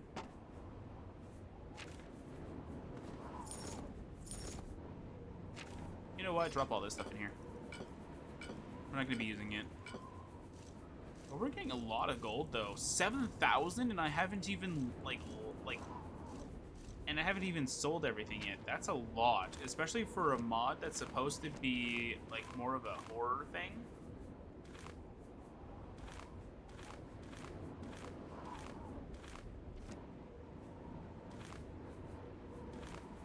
Like, for the fact that this is a horror mod and I have all this, like money right now. Oh, I accidentally got rid of the head. It's fine. We'll just have to get ahead of it. Alright, that's gonna be it for today. No, I'm kidding. Okay. Just stop the recording. The end. Say one bad joke. Just say, alright, yeah, I'm done. That's very creepy. If I didn't know any better, I think you were an enemy. Aha. Alright, coffin. I have your dang head that you want. There you go. Can I go now? I can. Can I take the head again? What if I take the head again? Does it just stay locked?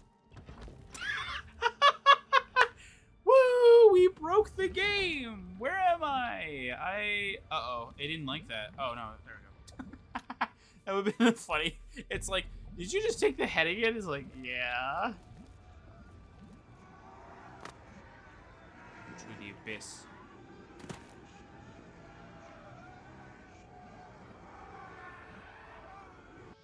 We're going to the abyss. Oh, this place. Okay, I have to use the walkthrough for this place. I managed to enter the abyss. I need to find the abyss as soon as possible. Or find the key as soon as possible. Not the abyss. We are in the abyss. Thank you for the repair hammers. I don't need them, but I'll definitely take them. Hey, look, an alien coffer. Nice. Money!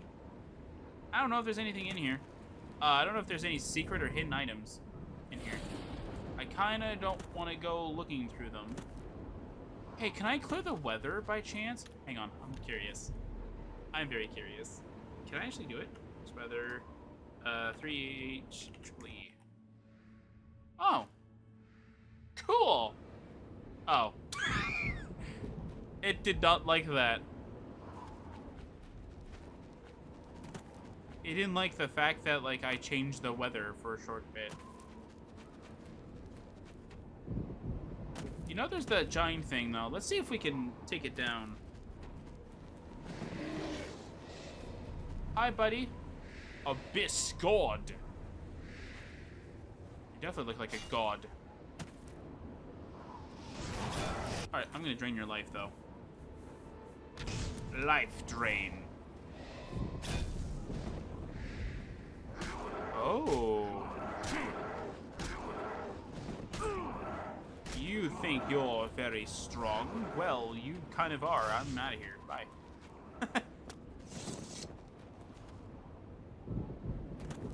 What am I kidding about? You think you're stronger than the Dark King himself?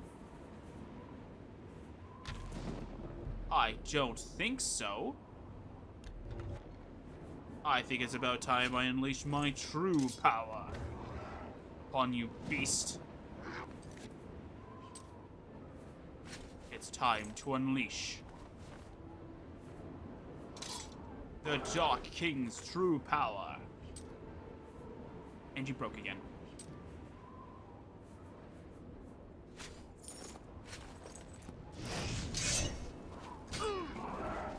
No, you don't. Hey! Hey!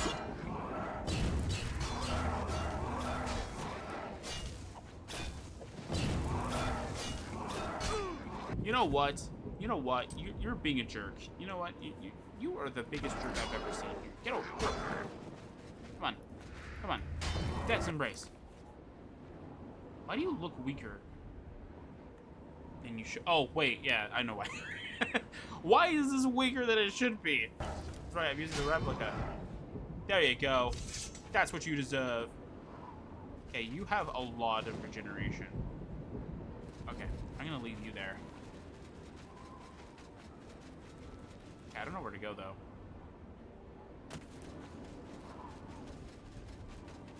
Hey, can I put a blue marker here so I know where spawn is? So, though, like, just in case, I want to explore a little bit, but I also don't want to get lost. Can I? Thank you. I'll leave that there. Yeah, you stay right where you are. I'll just be turning to... There's some zombies over here. Zombies. Okay, I won't do that all the time.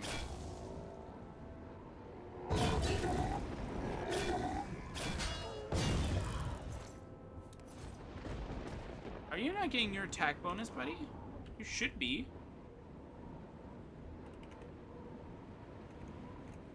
You should be.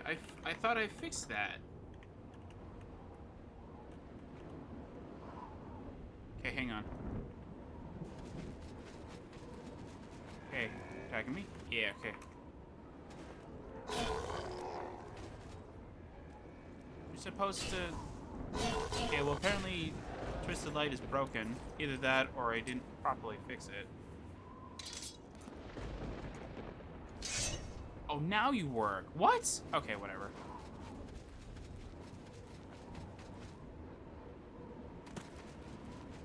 Maybe I overloaded it by loading like 90 different things. There you go. That makes more sense. Hi, buddy. That makes more sense. Where is this abyss god that you all worship? Yeah, I just want to see this area. So I'm just going to keep using the weather thing so I can actually see where I'm going. There's a spitter over there. I want to see what the spitter has.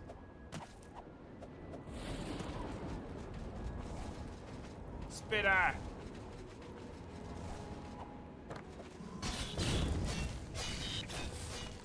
This abyss god seems to really not like me.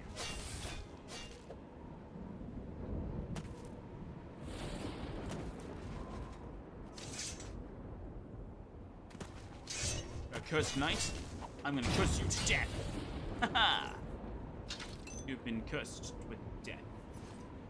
But I shall grant you that death. I'm guessing that arrow leads me to where I need to go. Well, what's over here? There's a tower over here. There's another cursed knight over here. He's dead. And one more second. Come on. Buddy, there you go.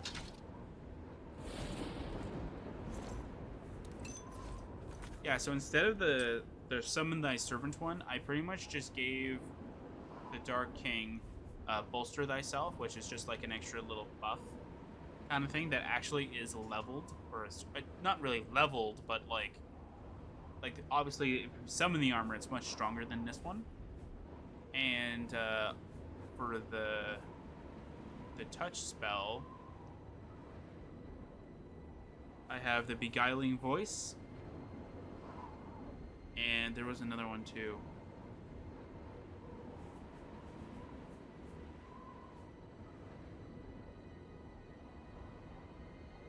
I don't know what it is. Oh, Elemental Grasp. That's what it was. I said I was going to do it, and I did it. I finally did it.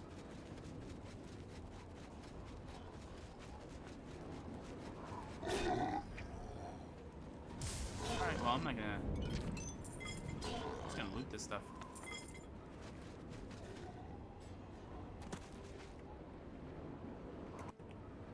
Oh.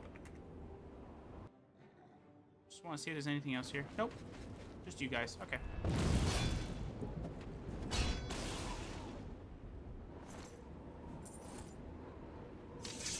Where'd your weapon go? Oh, there it is.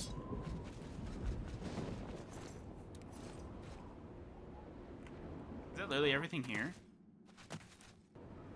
Yep. Alright. Just wanted to know. There's zombies here.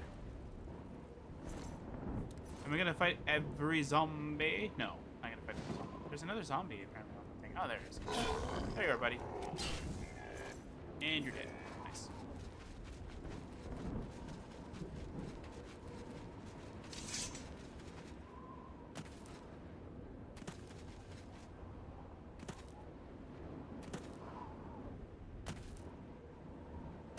I know there's probably a mod out there that allows you to like link episode 1 and 2 together kind of thing. So like 2 can't start until after 1 is done, which I could pair them together.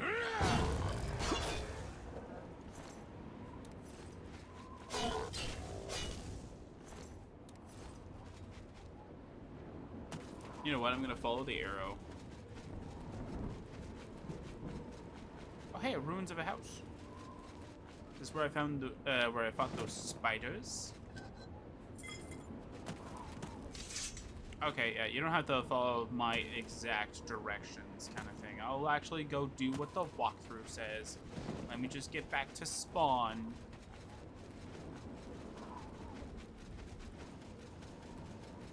Let me go move with the where I am in the walkthrough, because apparently it's back at the top.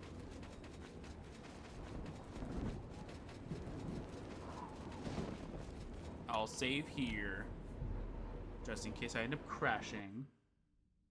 Hang on.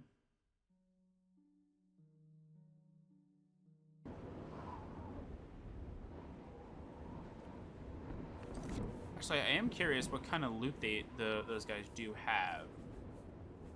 Those Aesgaards. Do I have it in here? I don't.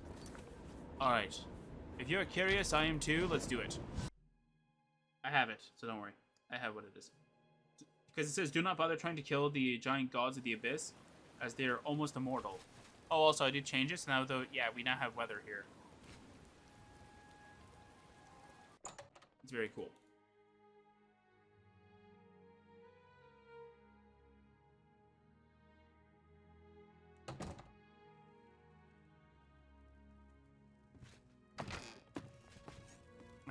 It's under here, I think, right?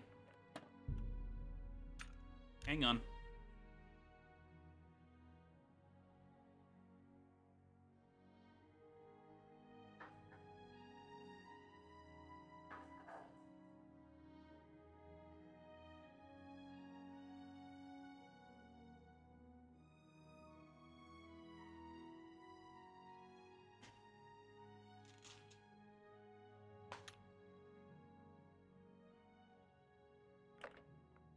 No.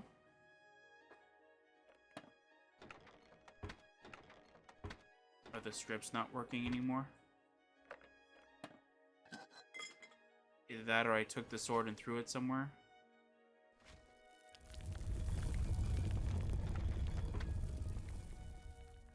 No, because you guys are all working through scripts, so you should be fine.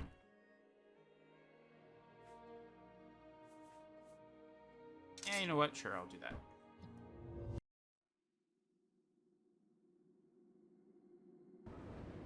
That or I have to fix something again.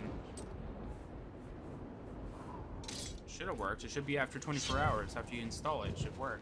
Anyway, we'll do it. Hey, where are you, Aesgaard? Yeah! Oh, what's the point of giving them regeneration then if you're just gonna make them go unconscious?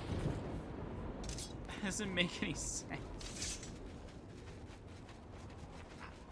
Alright, whatever. Okay, so let's see here. Sneak or run past them.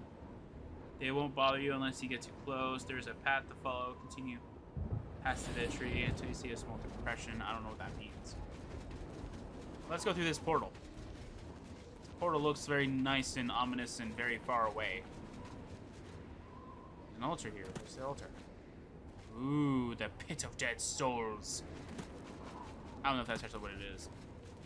Why is the Imperial City in here? Why did you guys move the Imperial City here? Going to the Abyss again. Why are we going from the Abyss to the Abyss? Who knows? Anyway. Where am I?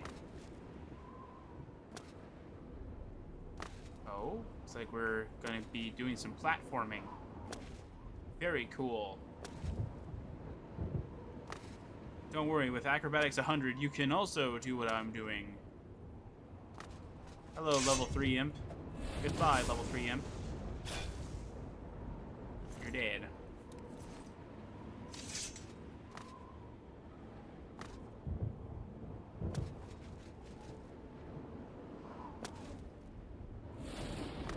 this? Ooh, the blade key. That actually looks really cool.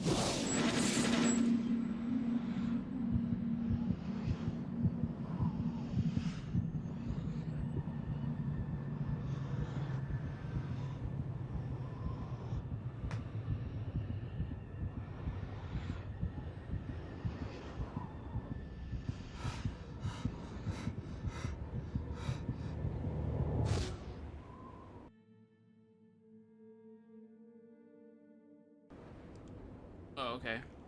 Didn't have to do that. I was still getting something. Okay, I found the blade key, and it truly is shaped like a dagger. As I touched it, I had a terrible vision, and I saw a demon was holding the key. I blacked out, and when I woke, I was in a completely different place. Oh, is that what the icon is, actually? The dagger? That's actually pretty cool.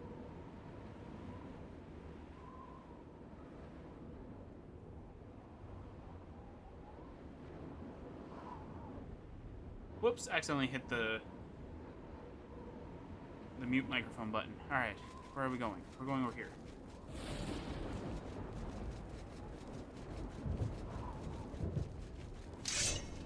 Alright.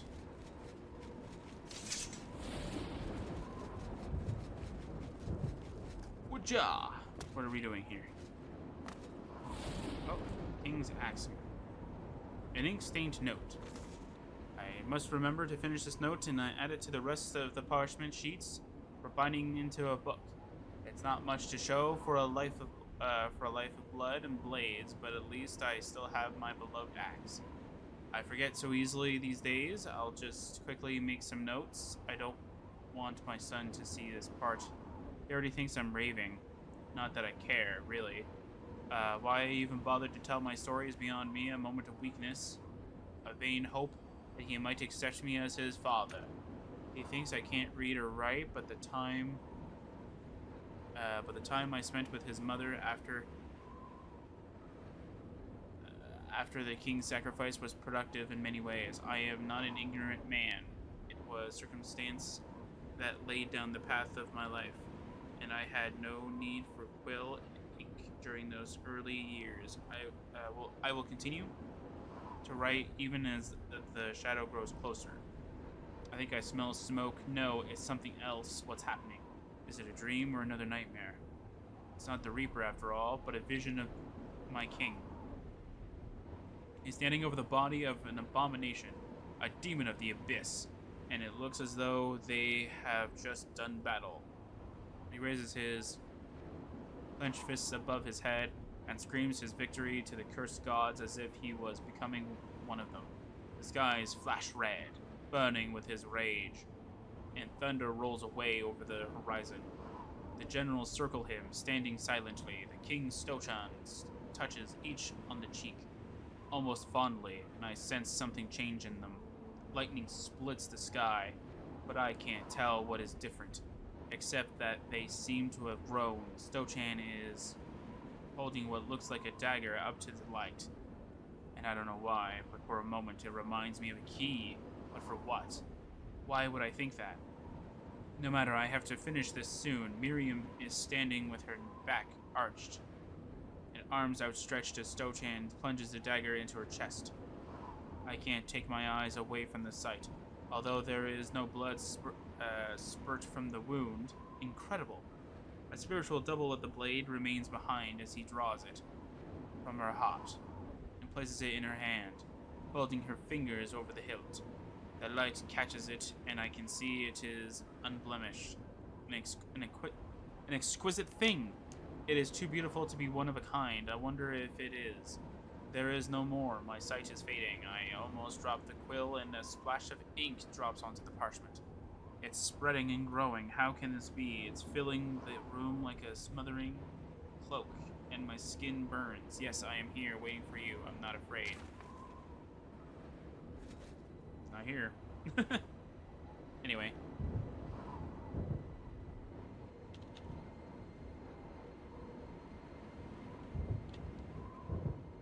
Alright. Anyway. Over here.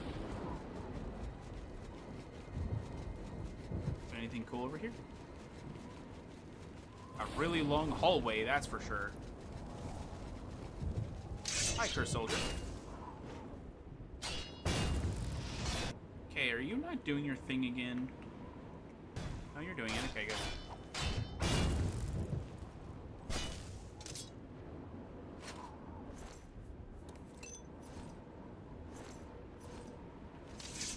Ooh, okay. Take all. Nice treasure stuff.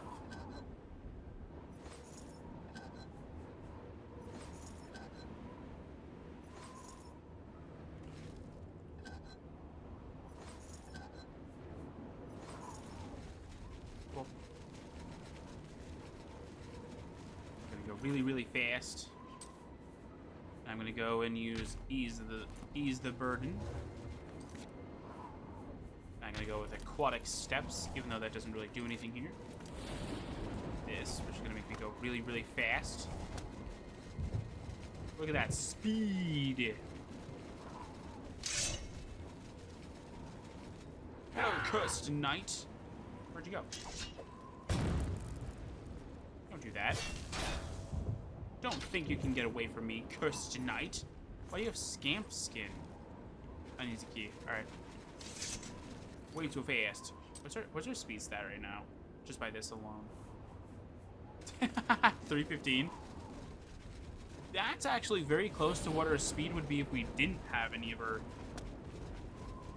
If I didn't nerf it. Because her speed was like, what, 325, I think? I didn't have anything. Alright.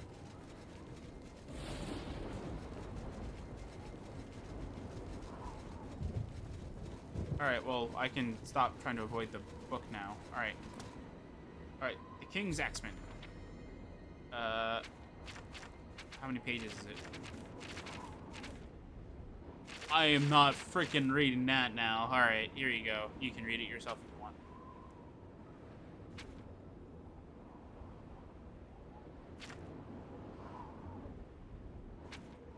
I'm not reading that right now.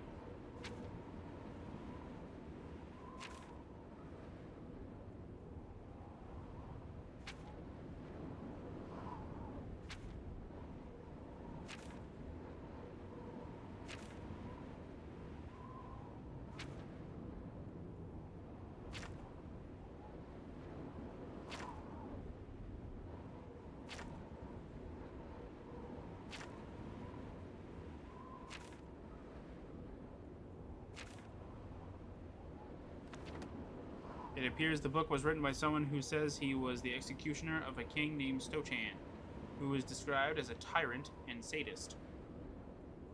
His people overthrew him and seized his throne, and he fled, fearing for his life. He later sacrificed himself to a demon god of the abyss called Azra Kamora. His four generals, Razin, Clathrin, Swarton, and Miriam, forever loyal, followed their king into the demon's lair. I wonder if this is the same Miriam from Rose's note. Yeah, I wonder too. Oh, hi there, buddy. You look like you want a friend.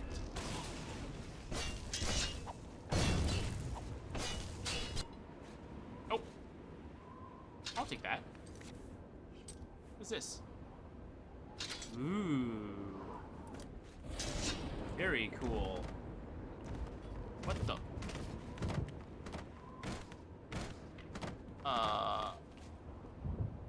Uh-huh. Okay, I mean, you say so.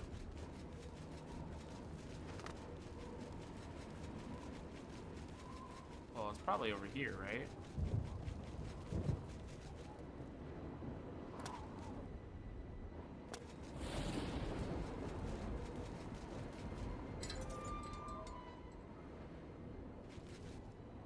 Did I, like, bug something out when I did that or something like that?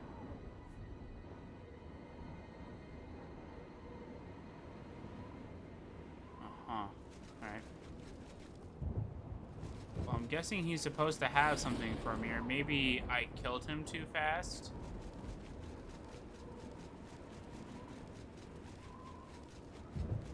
I don't know. Anyway. If I am supposed to have an item, I'll know that I messed up. I killed him too fast. Never heard that being an excuse, though, but hey, that's fine.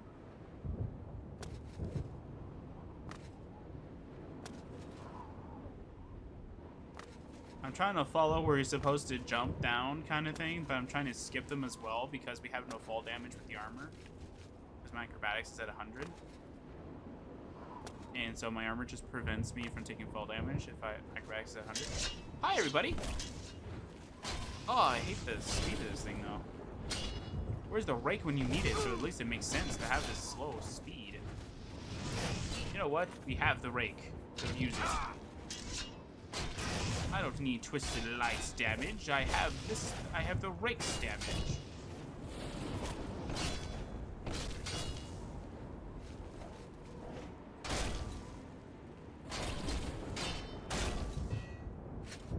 Legion shield, cool. Actually, you know what? For testing purposes, I want to find something out. So, Twisted Light and the Rake have both the same triggers, though. When you're in combat, they boost up your damage. So here's my question. So, Rake increases your damage by pretty much double what the Twisted Light does. But if I equip Twisted Light after I get that damage boost, does it decrease it? I knew it! I had a feeling it didn't do it. And then now what? I have a permanent bonus? I do. Oh, that is so... I'm not grabbing that. I am not grabbing that. Nope, nope, nope. We're gonna stay on the path. I think we can just go follow the quest marker. I'll just lead you to victory. I don't care about what you're doing, buddy. You're just a priest. You're just a cursed priest. Wait, hang on a second. So if I equip the rake again, okay. Did I find an exploit by accident?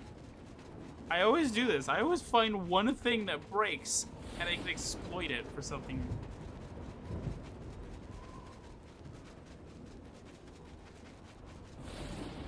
Okay, so now... Okay, switch weapons.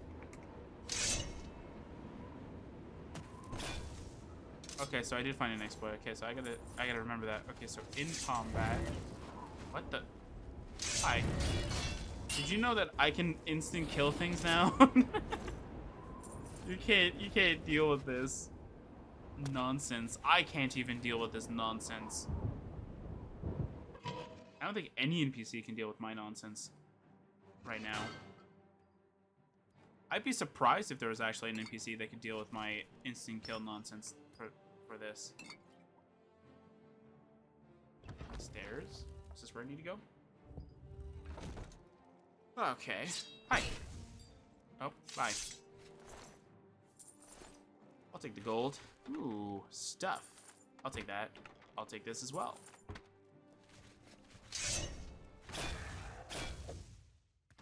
I don't really care about you guys. You guys can just go... die. Light of fate. Alright, we're going back to the abyss. Yes, this is where you need to go. But there's like a lot of enemies, I think, down here, so it's going to take a little bit to get around.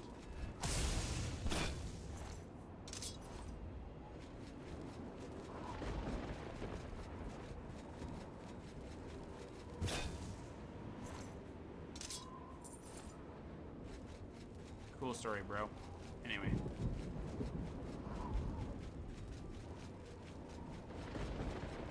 Hi.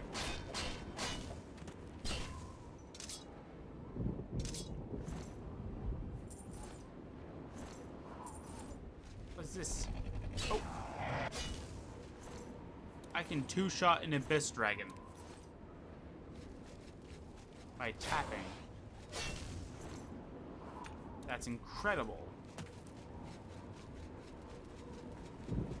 You know what? I'm done with this. Let's just get up here.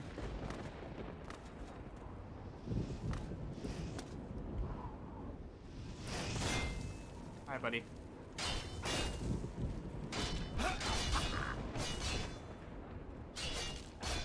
Oh, you still have your thing, okay. Oh, you have potions here. Nice.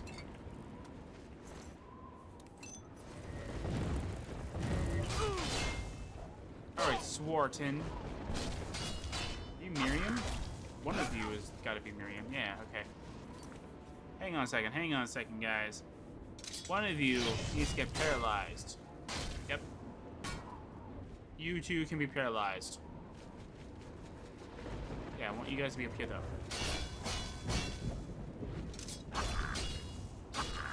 Trying to loot the shield, though. Do you have anything in here? You have your heart. That's cool, I guess. Soul Keeper. I've got the blade key. I now hold the blade key. It's time to leave this place. It sure is, buddy. Alright, well, we're just gonna leave now. Aha! There we go. Perfect. Yeah, okay.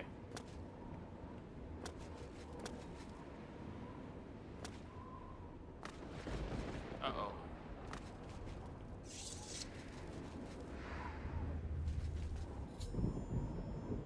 I found the second portal. Goodbye. Aha! I've now left to the Valus Mountains. I'm gonna have to read that giant book, though. It's gonna take forever. At last, I'm back in Tamriel. As I hold the keys in my hands, they turn to dust and trickle through my fingers. I have a feeling this nightmare isn't over, and that the king called Stochan is not truly dead. Well, cool. Anyway. Alright, so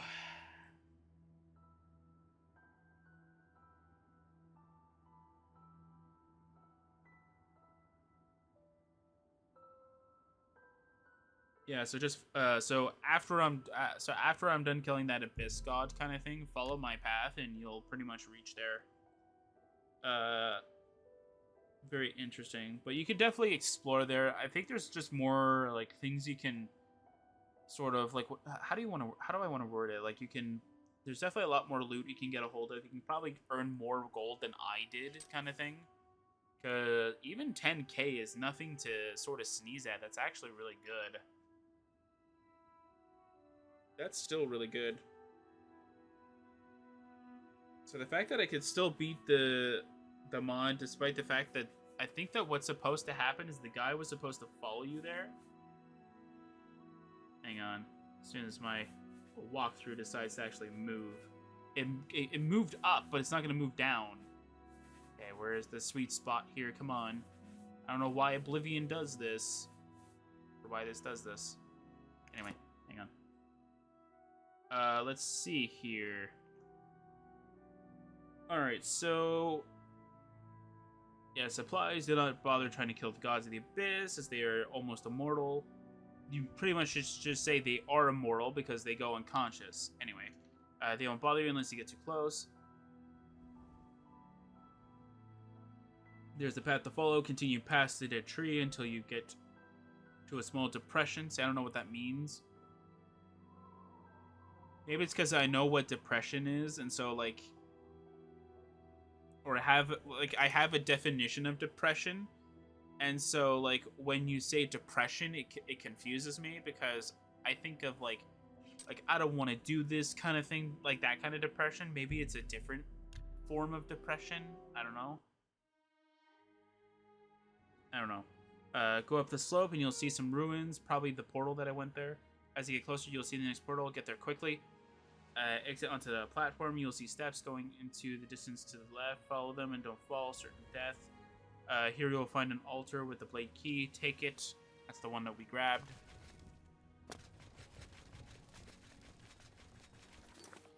Yeah, let me just go put all this stuff in here.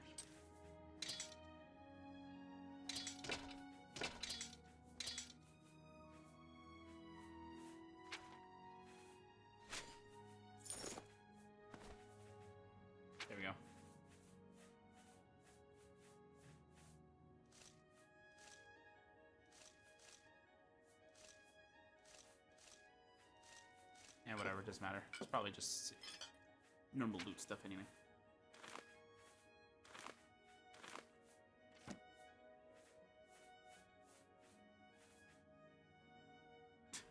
I still remember that. We stole the head back. There you go. Alright, so... Yeah, so let's see if there's actually supposed to be anything... Like, if there's supposed to be anything else, right? Here you'll take the altar, the blade key, take it. After the second vision, you will be transported to the Axeman's realm. You can go left and right for supplies. No, there's a door there. There's a gate there you can't get into, and I don't remember seeing anything there. Go back in the area with the coffin in the center. Take the book and the note from the desk. Get ready for a surprise. Fight the Axeman. He will vanish when he's almost dead. Head down the passage to the portal and finish him off. The gate will open now. So enter the portal. Exit the portal. Go down the long staircase of the bridge. Couple of enemies here. Follow the green arrow until you see a small ruined tower and a tree in the distance. To the right of your left, the green arrow is your objective, but you need to get there a different way. You can go right up the incline, but you will have to slide down the cliff or backtrack when you see where you need to go. So go slightly left, check your map for a secret entrance among some rocks. That's where we were. Go in and follow the door to the bottom of the ruined tower. Many enemies here. Run up the stairs. Battle two bosses that can be paralyzed.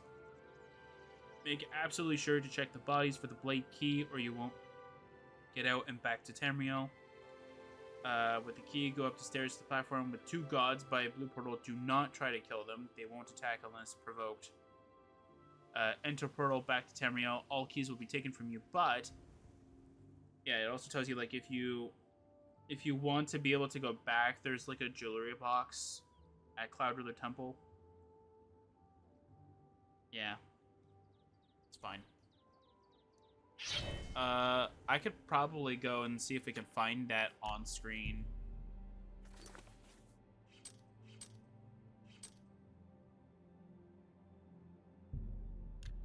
It could have just been like it's close to Ashen Rose's house kind of thing. But it's fine. Alright, so we're at Cloud Ruler Temple. What does it say?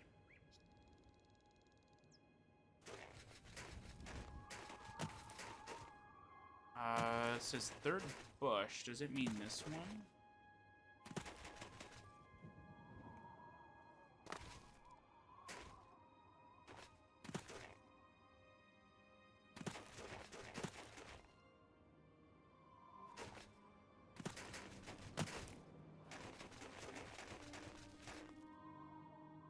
Or does it mean that one?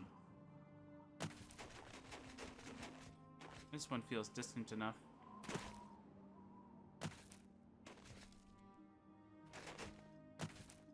No?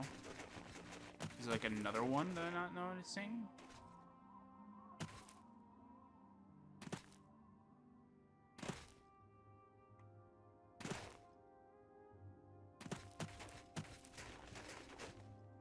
Because this seems too close to it, and this seems like you have to go out of your way to kind of go get it.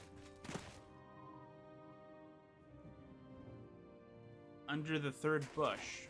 Yeah, this is under the third bush.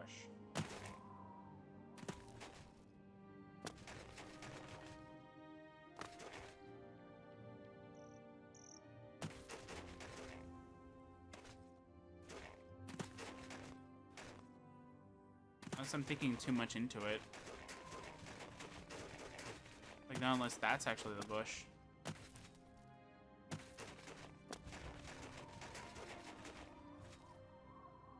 But see, there's no jewelry box here, though. Okay, hang on a second. We can just toggle collision for a second here.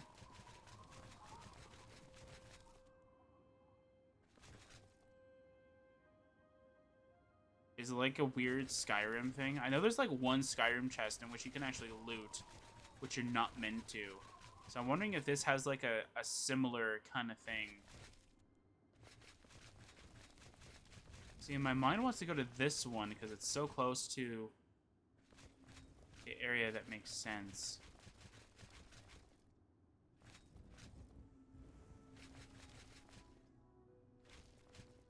Huh. Okay. Okay, so let's see. So let's go to Cloud Wither Temple. So this is Cloud Wither Temple. Yeah, I know. Serpent of the Dawn's not enabled. Okay, so let's see here. So north. So north. So that's the second. So that's the first. We'll say that's the second. So there might be a third somewhere over here, maybe.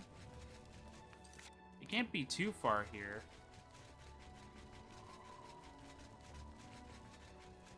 Is there not a bush up here?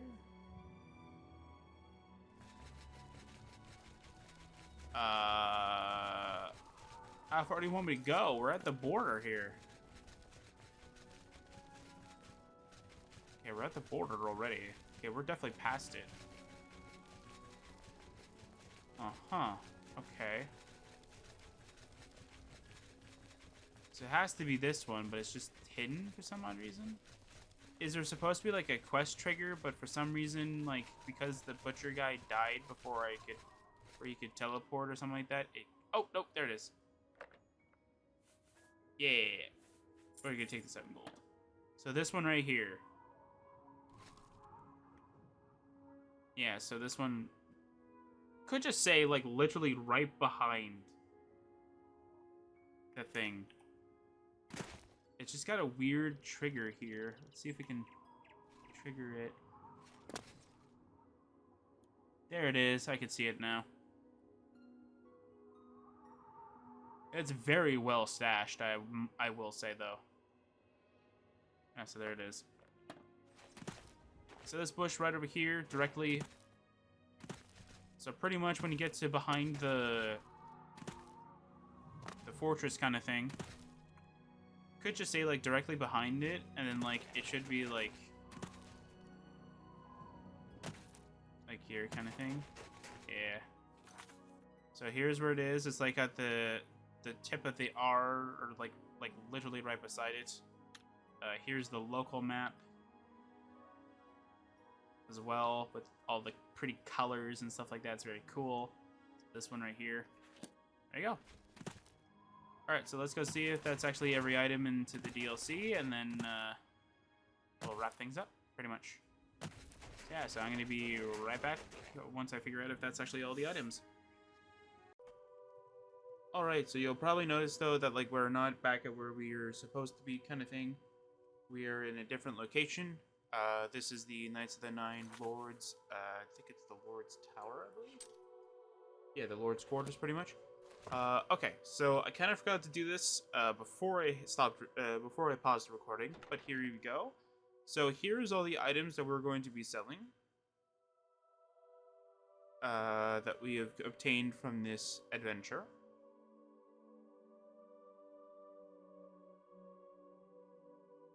I'm gonna go slow so that you guys can see, like, all of the items that we're going to be selling.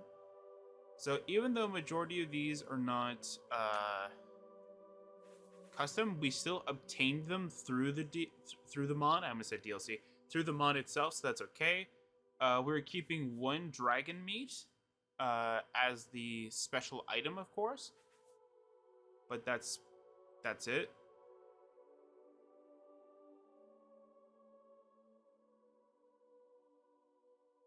And yeah, so, like, this is all the stuff that we have obtained through the adventure itself.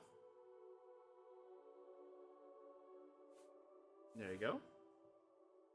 And this is our gold. So we have 10,362.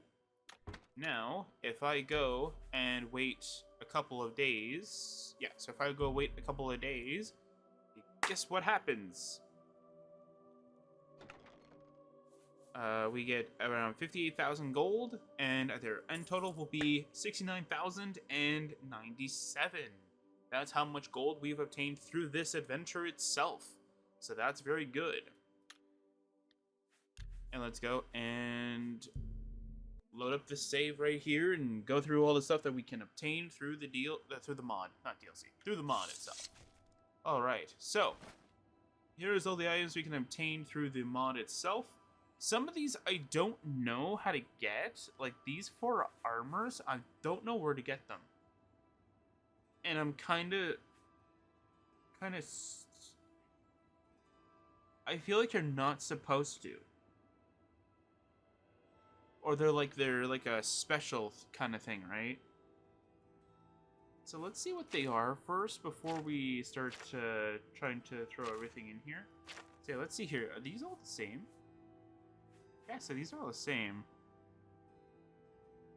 Store health, damage, speed. See, I feel like that has to be like... That has to be like a different thing. And here's all of the books we can obtain. And here's all the keys. And here's the Akkad's head.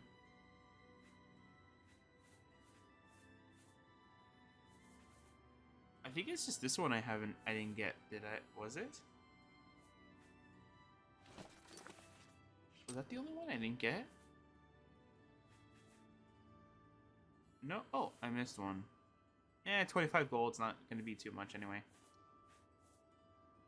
Oh, no, wait, no. This is before I hit sell everything. Okay. That's why. Yeah, so we're going to go by, like, in order, which is going to be kind of actually very good, because this one actually is the one that's going to be a lot of pages. But yeah, I'm kind of curious about this. I have a feeling that some of these items are going to break, but hey, it's fine. We already have the weapons. These, I'm going to take a look and see how to obtain these and find out exactly what it is. So there's a lot more armors, but I'm not surprised that these ones are the only 4 that are playable. This is back during the early days of Oblivion modding, right? This one I think is like one of the first ones, I think. This is definitely one of the first early, like, ones that is just specifically for, like, horror mods kind of thing. So I'm not surprised that it does have this, right? Yeah, I'm going to equip that. I'm going to equip the Regalia. Now, I want to see if this is actually the one that I'm thinking it is. Where is it? Yes! Alright, so now I have that system working. So hang on a second, I want to see if it actually is working perfectly. Sometimes it does it. I love that. So it does work. Yay! Oh, I'm so happy that that works. That's awesome. Okay, so let's see what the cursed shield looks like. That actually looks like a really cool looking shield. Actually. And what does the fortified block 9 points on self? So it just makes it so that it gives you more protection from itself kind of thing. That's not too bad, actually. I mean, the armor rating is a little high, though, but that's probably just because, like, it's, again, your player is not meant to obtain it. It probably has a script on it that's like the arena script, like you can't pick it up, or something like the alien statues where, like, it turns to dust. Which wouldn't surprise me. Death helmet. That's actually not too bad looking. See, I don't understand. Why is this not obtainable as like a hidden quest reward? That's kind of interesting. It's a heavy helmet. Interesting. Okay, what about this? That doesn't look that half bad, actually. It looks like it's trying to be like an Oblivion style, like Skyrim helmet, or what would be like what we would theorize to be like a Skyrim helmet kind of thing. And what's the difference between this Legion shield and a normal one? Or is there not a difference? They just...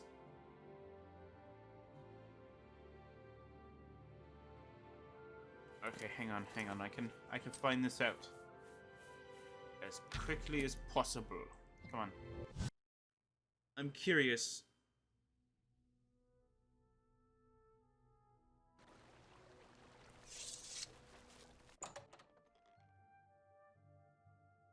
It would be kind of weird though, like if you had a piece of like Legion uniform though, like every enemy, like every guard is like, where'd you get that shield? Where'd you get this? Where'd you get that? Right?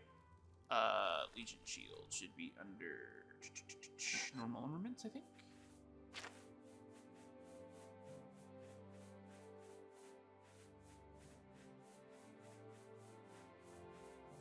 Is it in here?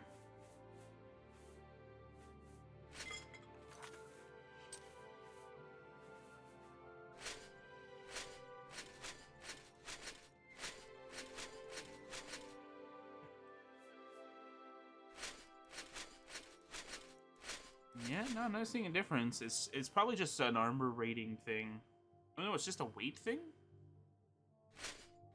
It's not really worthwhile. Okay. I mean, if you want it to be that way, yeah. Okay. I'm not gonna tell the mod that that's good or bad though, but that's actually kind of weird though that like this shield is playable, but yet it has a different weight value. Weird. Anyway, I'll try and figure out how to get this shield and get these helmets. I have a feeling that this you're not supposed to be able to get. But for some odd reason, there might be like a one version that you can. That's actually kind of weird. Anyway, we're going to start by order of how it looks in the inventory. Except for this book, obviously. But we're going to start from this story, and then we're going to end off with this, since it's the very long one. So, right. I must remember to finish this note and add it to the rest of the parchment sheets for binding into a book. It's not much to show for a life of blood and blades, but at least I still have my beloved axe.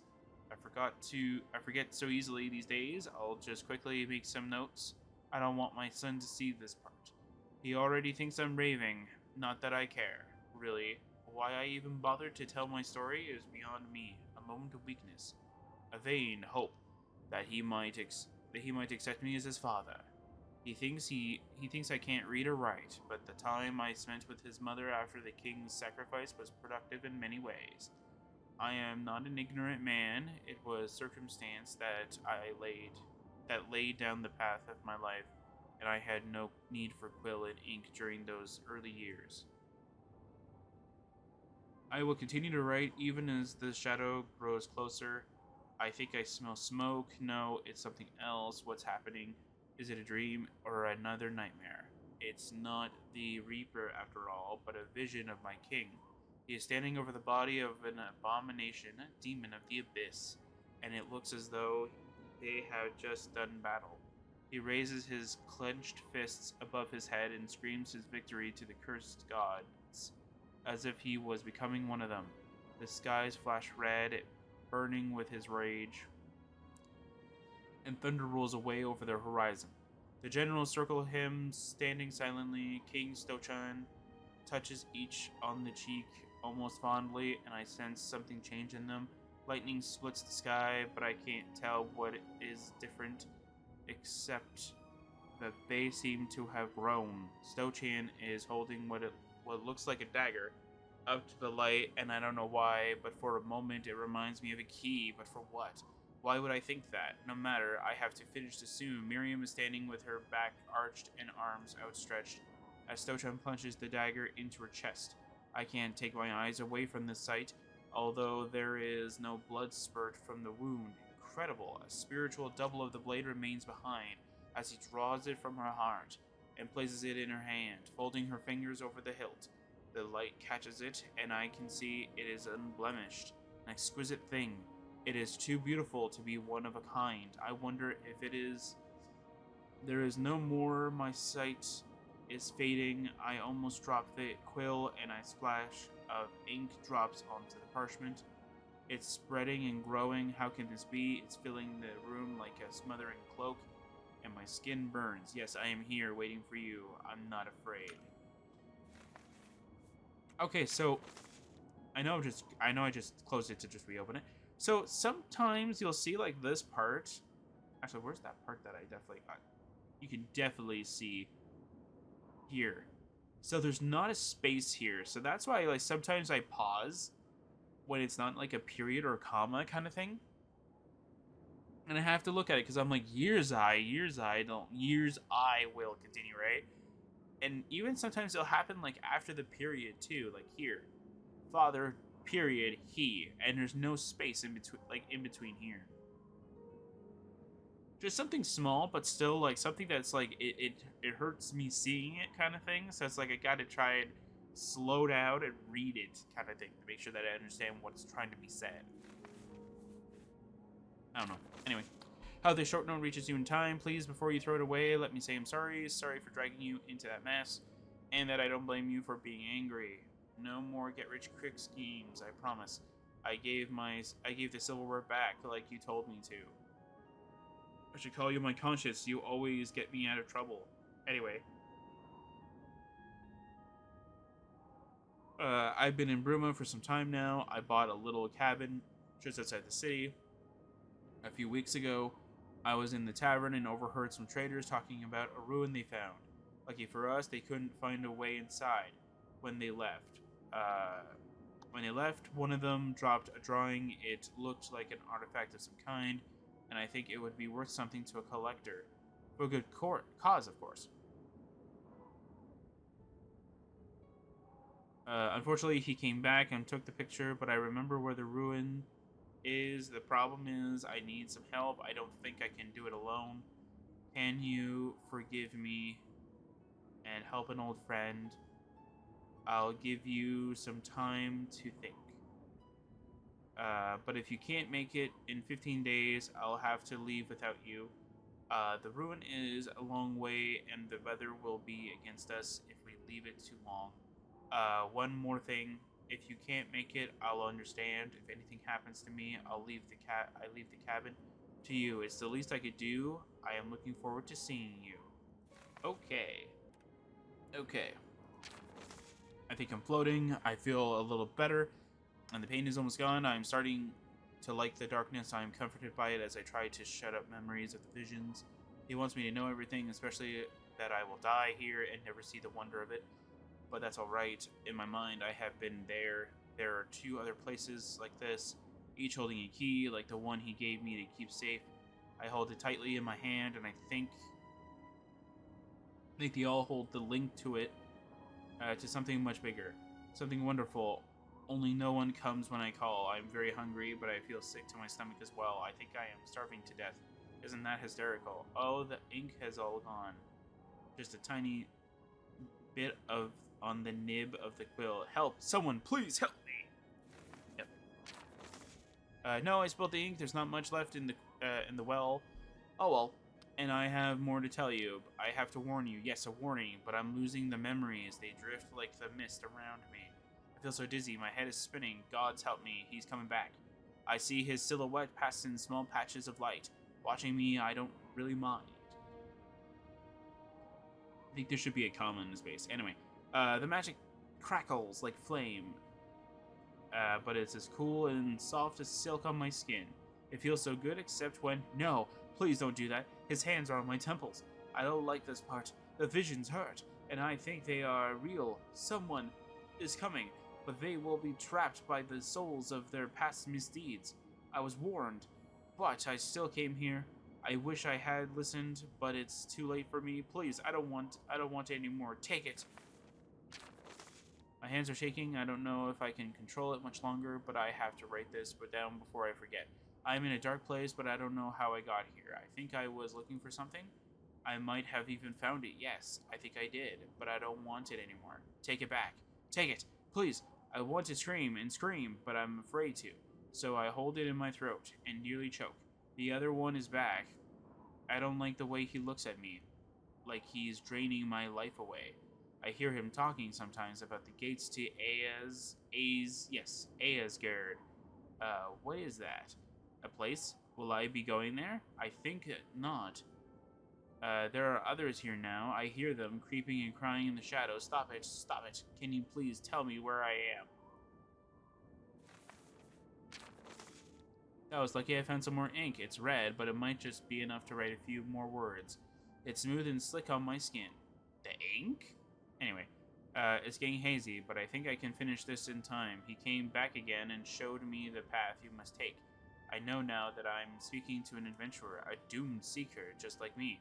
If by a miracle you have reached this place, there is still a small chance for you to escape. I heard the monks talking.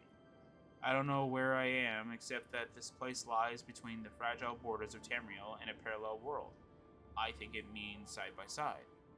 I'm just telling you what they said. It makes me dizzy to think about it. You must find the dagger, or is it the key? It is a pretty thing, though, and sharp too. I could cut myself deeply with it if I could just touch it. Look for it in the abyss, but be careful. The cursed gods live there, and the gates to Aesgaard are there as well. Oh, and watch out for Miriam. I have seen her, and I believe that the blade key is bound to her spirit for eternity. It is the only way out for you if you can take it from her. I want to go with you, but it's too late for me. I just want to sleep forever, to dream of living. I think I will die here soon, though. If they let me, someone's coming. I don't know who it is, but I hope they are here to take me away. I want to cry, but I have no salty tears left, only bloody ones. I am so very sorry. Ghouls and Ghosts by Margaret Farrell, Knight of the Wolf. Exhausted and gasping for breath, we finally reached the massive stone door at the top of the stairs. It had partially closed while we were gone, leaving only a small gap at the bottom near the floor, and particles of dust and debris swirled and danced with a slight breeze coming through the opening. I had a brief moment of panic. It had taken us hours to lever it open. Okay. To lever it open from the outside, chipping away at the crumbling stone with rusty pickaxes. I think pickaxe is supposed to be one word, though. Anyway, that we had lying around the small abandoned camp near the ruin. Others had tried and failed where we had succeeded, but the tools were still outside, and the only thing holding it open were a few old bricks we had placed in between the floor and the base of the door, and the weight had shifted them slightly. On the inside, we had nothing strong enough to lever it open. My chest was still burning. How long is this book? Oh my word, hopefully they're not all like 14 pages, man. From the effects of the poison gas we had triggered, which is still burning from the effects of the poison gas we had triggered in the king's chambers. My legs felt like jelly, like glass shards embedded in them, and I had no reserves of strength left. I crouched and peered through the gap, but it was dark. Night had fallen while we were exploring the tombs. Shrieking cries echoed far behind us, but they were getting closer. We needed to get out now. I lay flat on the floor, and shards of broken stone dug into my back as I carefully shuffled into the gap. As luck would have it, I was of slim build, but even so, it was a tight fit, and I feared I would dislodge the bricks, and the heavy door would crush me beneath it. Little by little, I managed to slide myself through, and I drew ragged breaths of fresh air into my lungs as I frantically searched in the gloom for something to brace the door so my partner could escape. I recalled seeing a fallen dead tree close to the entrance, and I soon found a weighty branch, and awkwardly I dragged it to the door, hoping it wouldn't break as I pushed it lengthways into the space between the floor and the door. Calling on the gods for strength, I pulled downwards on the branch, and I heard a crack at the same time as the door moved slightly upwards, and my friend rolled out from underneath as the branch broke and the door crashed down. By the divines, that was close, Sonia cried. There were glowing patches of ectoplasm dripping from her auburn hair, and her shoulders and face were smeared with the fetid fluids of the undead creatures that had attacked us in the tombs. She laughed at the taut expression on my face and clapped me on the shoulder. What's the matter? We made it, didn't we? I managed a tight smile. Sonia always saw the bright side of the coin. My name is Ashen Rose, and I am a dark elf, small and slender, and I have been told by some that I have the beauty of the flower for which I was named. My mercenary nature is perhaps not so appealing. I have more than one dagger between the ribs of men who tried to make unwanted advances, but I am fiercely true to my friends. Sonia has that loyalty We were both casualties of childhood tragedy and misfortune, and I relaxed a little as I saw in her eyes, once again, a little of myself. Before I continue, I think that this book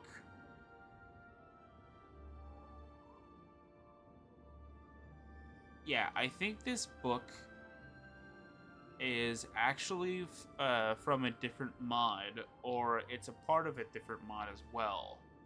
So there is another mod made by the same creator called Red Sonja, and it's a companion mod.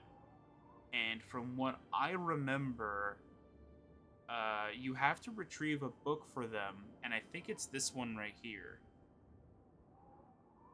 I don't know if it has the same name. It might just be like just one, like it could just be called Ghouls and Ghosts, right? But it's the same thing, so maybe. I mean, it says Sonia, right? Like as the name of the person, like Sonia cried, so it could be that. So this is actually kind of a cool history, though, for the Red Sonja mod, in my opinion, with having the Ashen Rose as the companion kind of thing. That's actually kind of interesting. Anyway, back to the book. I looked up at the sky, and the dark clouds that had previously obscured the stars were drifting away on the breeze. The moon was full, hovering like a watchful eye. I shuddered. It was too quiet. Not even the creatures of the night stirred. Listen, I whispered. Fingers of icy dread trailed down my spine. Something is wrong. I think we're being watched. I feel it too, Sonja replied. She reached over her shoulder and grasped the hilt of the claymore in its scabbard on her back. Ever watchful, we started down the hill path towards the valley, where we had left our small camp. As we moved further from the ruins, the sounds of small animals and insects gradually returned to the night, but I became more uneasy and started to run. Suddenly, from nowhere, a maniac howling ripped the night apart as the silhouette of a huge animal leapt high in the air and blocked our path. Werewolf! It stood upright like a man with crimson glowing eyes and a long vulpine face, and as it howled to the moon, I saw sharp canine teeth dripping with gore. It had long vicious claws that had already dripped crimson, and they were flexed ready to rip and tear. Damn, I thought these beasts had been wiped out. I hissed. Sonja, you need silver. They can heal the bite of steel. Don't damage the pelt, Sonja whispered, as she drew a small silver dagger from her boot. I will strip it from the beast. The werewolf had not yet made a move, but stood with its head on the side like a common dog scenting the air. Guttural sounds rumbled deep in its chest, and there was a glimmer of intelligence and a deep sense of sorrow in the glowing bestial eyes. Sonja and I both tensed, ready to leap away at the slightest movement. Very carefully, I withdrew a small vial of poison, I'm guessing. I'll just say a vial of poison. From a pouch on my belt and removed the stopper. The werewolf watched with interest while I withdrew an arrow from my quiver and dipped the arrowhead into the toxin. I had no idea if the beast would be affected by it, but I only had one silver arrow. I must not miss. I started to back off, pulling back the string of my bow, while Sonja began to circle the creature. At once it leapt towards her, and she quickly crouched. Then, like a spring, she rose so that she was within the circle of the beast's arms. I was able to sink the dagger through the thick fur into its belly. The werewolf howled in agony, and while it was distracted, my arrow struck with deadly precision deep in its left eye. Maddened by pain, it thrashed and howled even as Sonja withdrew the blade and thrust it again into the already open wound. She jumped away as the werewolf staggered and fell to the ground, writhing in its death throes. At the end, it whined as if it was crying while the glow faded from its eyes. There was a strange expression on its face, almost like gratitude. The clouds once again obscured the moon, and the night sounds returned. What next? I said as I retrieved my arrow. I wonder if it wanted to die, Sonja said, as she started to take the pelt. It didn't really fight back. It looked sad at the end. Perhaps we did it a favor, then, I replied. At least you'll get your fur boots. We both turned together to look back up the hill. The door of the tomb loomed ominously, and we both knew we might be returning here someday. Cool. Ghouls and Ghosts 2 by the same person, Margaret Farrell. Eyes of the Zombie. It was many weeks before we had returned to the ruins. We had rented a small farmhouse for a modest sum, and during the first few days of our stay, Sonia had been laid low by a baffling affliction. It seemed to be caused by the ectoplasm that had been splashed onto her skin. She lay for days, rambling in a feverish state about liches and wraiths, and the moaning of the undead. I tended her wounds and sponged the sweat from her skin as best I could, but it was more than 2 weeks before she had started to regain some of her strength and vitality.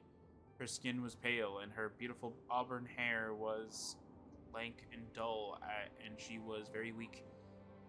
I didn't mind being her nursemaid. She would have done it for me. For reasons I cannot explain, when she was well again, I refrained from mentioning her nightmares about the tomb we had tried to raid. We had talked about going back for nearly a month, and I didn't want to broach the subject until Sonia had recovered. But I needed to go back. Like hooks in my skin, something was drawing me, and I had resisted only by sheer strength of will, and I suspected that Sonia's fever dreams were something similar. But even though we were friends, who would fight and die for each other, in this I wasn't sure Sonia would have done the same. Now the decision was made. We were both going back, and we might both lose our lives in this endeavor. Rising well before dawn, while it was still cool, we made our preparations later.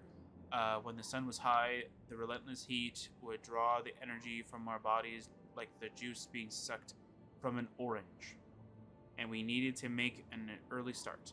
Sonia saddled the horses while I double-checked our supplies, packing herbs and potions and specially enchanted scrolls into dry leather packs, which I then carefully laid across the back of the pack horse. I left some coins on the barrel by the front door of the farmhouse for the landlord. It was time to go. The horses were unsettled as we led them through the stable gate and mounted up. They seemed to take on our mood. I looked back briefly at the small farmhouse as we rode down the road to another one of the dangerous ventures. Sometimes I thought I had a death wish. For 3 days we traveled, almost pushing the horses to exhaustion. We arrived at the Grateful Pass stables outside Skingrad, and I sought out the stable hand. He was stacking bales of hay in the shed at the back of the owner's house, and I pressed a few coins into his hand, and I gave instructions for the care of our mounts. I'll be back for those horses, I told the youth. Don't let any orcs near them, or I'll feed you to a brown bear, understand me? I whispered in his ear, making my intentions clear. He was speechless. I want to see David Sturley before we go on, I said to Sonia. We need some wine, and David has the best vintages. Besides, sometimes he has something special that he keeps for his friends.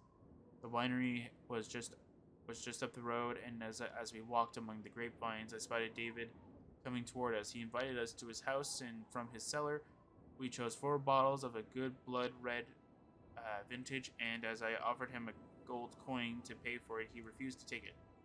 It's been a long time, Rose, he said. It's good to see you. He glanced towards Sonia, and I introduced them, hoping they would become friends as I was with both of them. We drank good wine and sampled vintage cheese, and soon the subject of our trip arose. When I spoke of the ancient ruins to the north, David went still, but then he spoke in a low voice.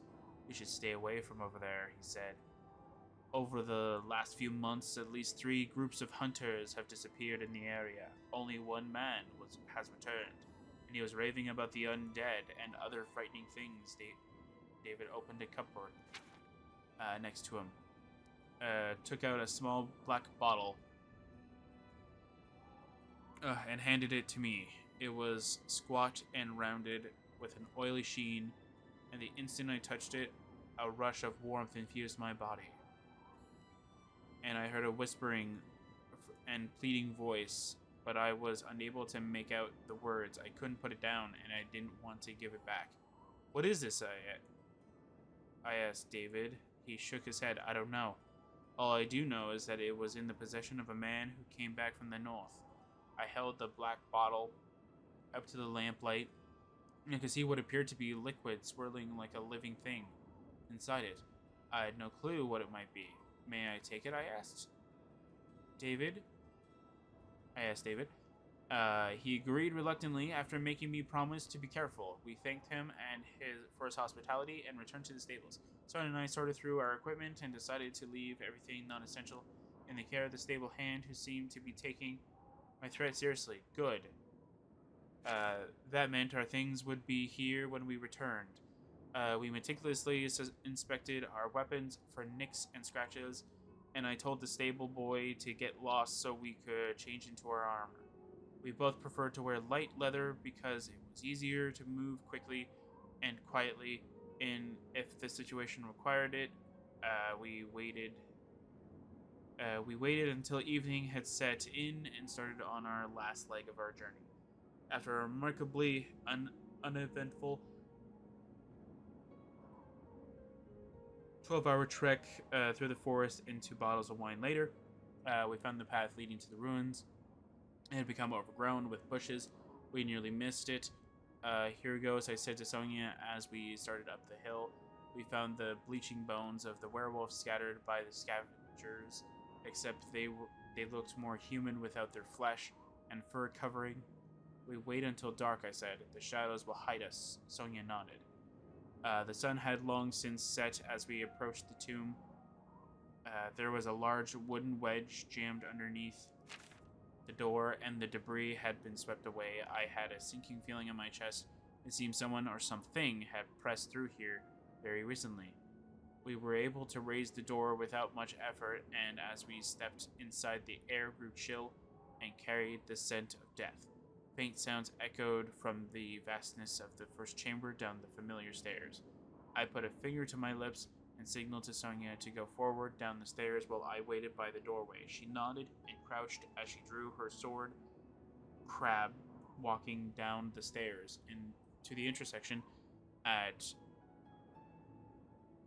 the end, where there was a balcony with gaps that she could see through. She looked back and pointed downward, shaking her head. Suddenly, the stairway was shrouded in darkness, and the door behind me slammed shut. I could hear moaning and shuffling sounds coming from Sonia's direction, and I looked on in horror as a giant dread zombie grabbed Sonia by the hair and swung her around to face it.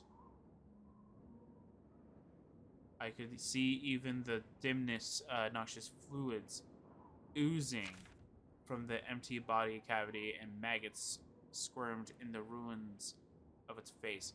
Its mouth moved as if it was going to speak, and then the floor opened up beneath me. Okay. So, this is a very long story. And I was gonna do about 27 minutes. We were gonna be done. It's now 35, and I still have many more to read. So hooray!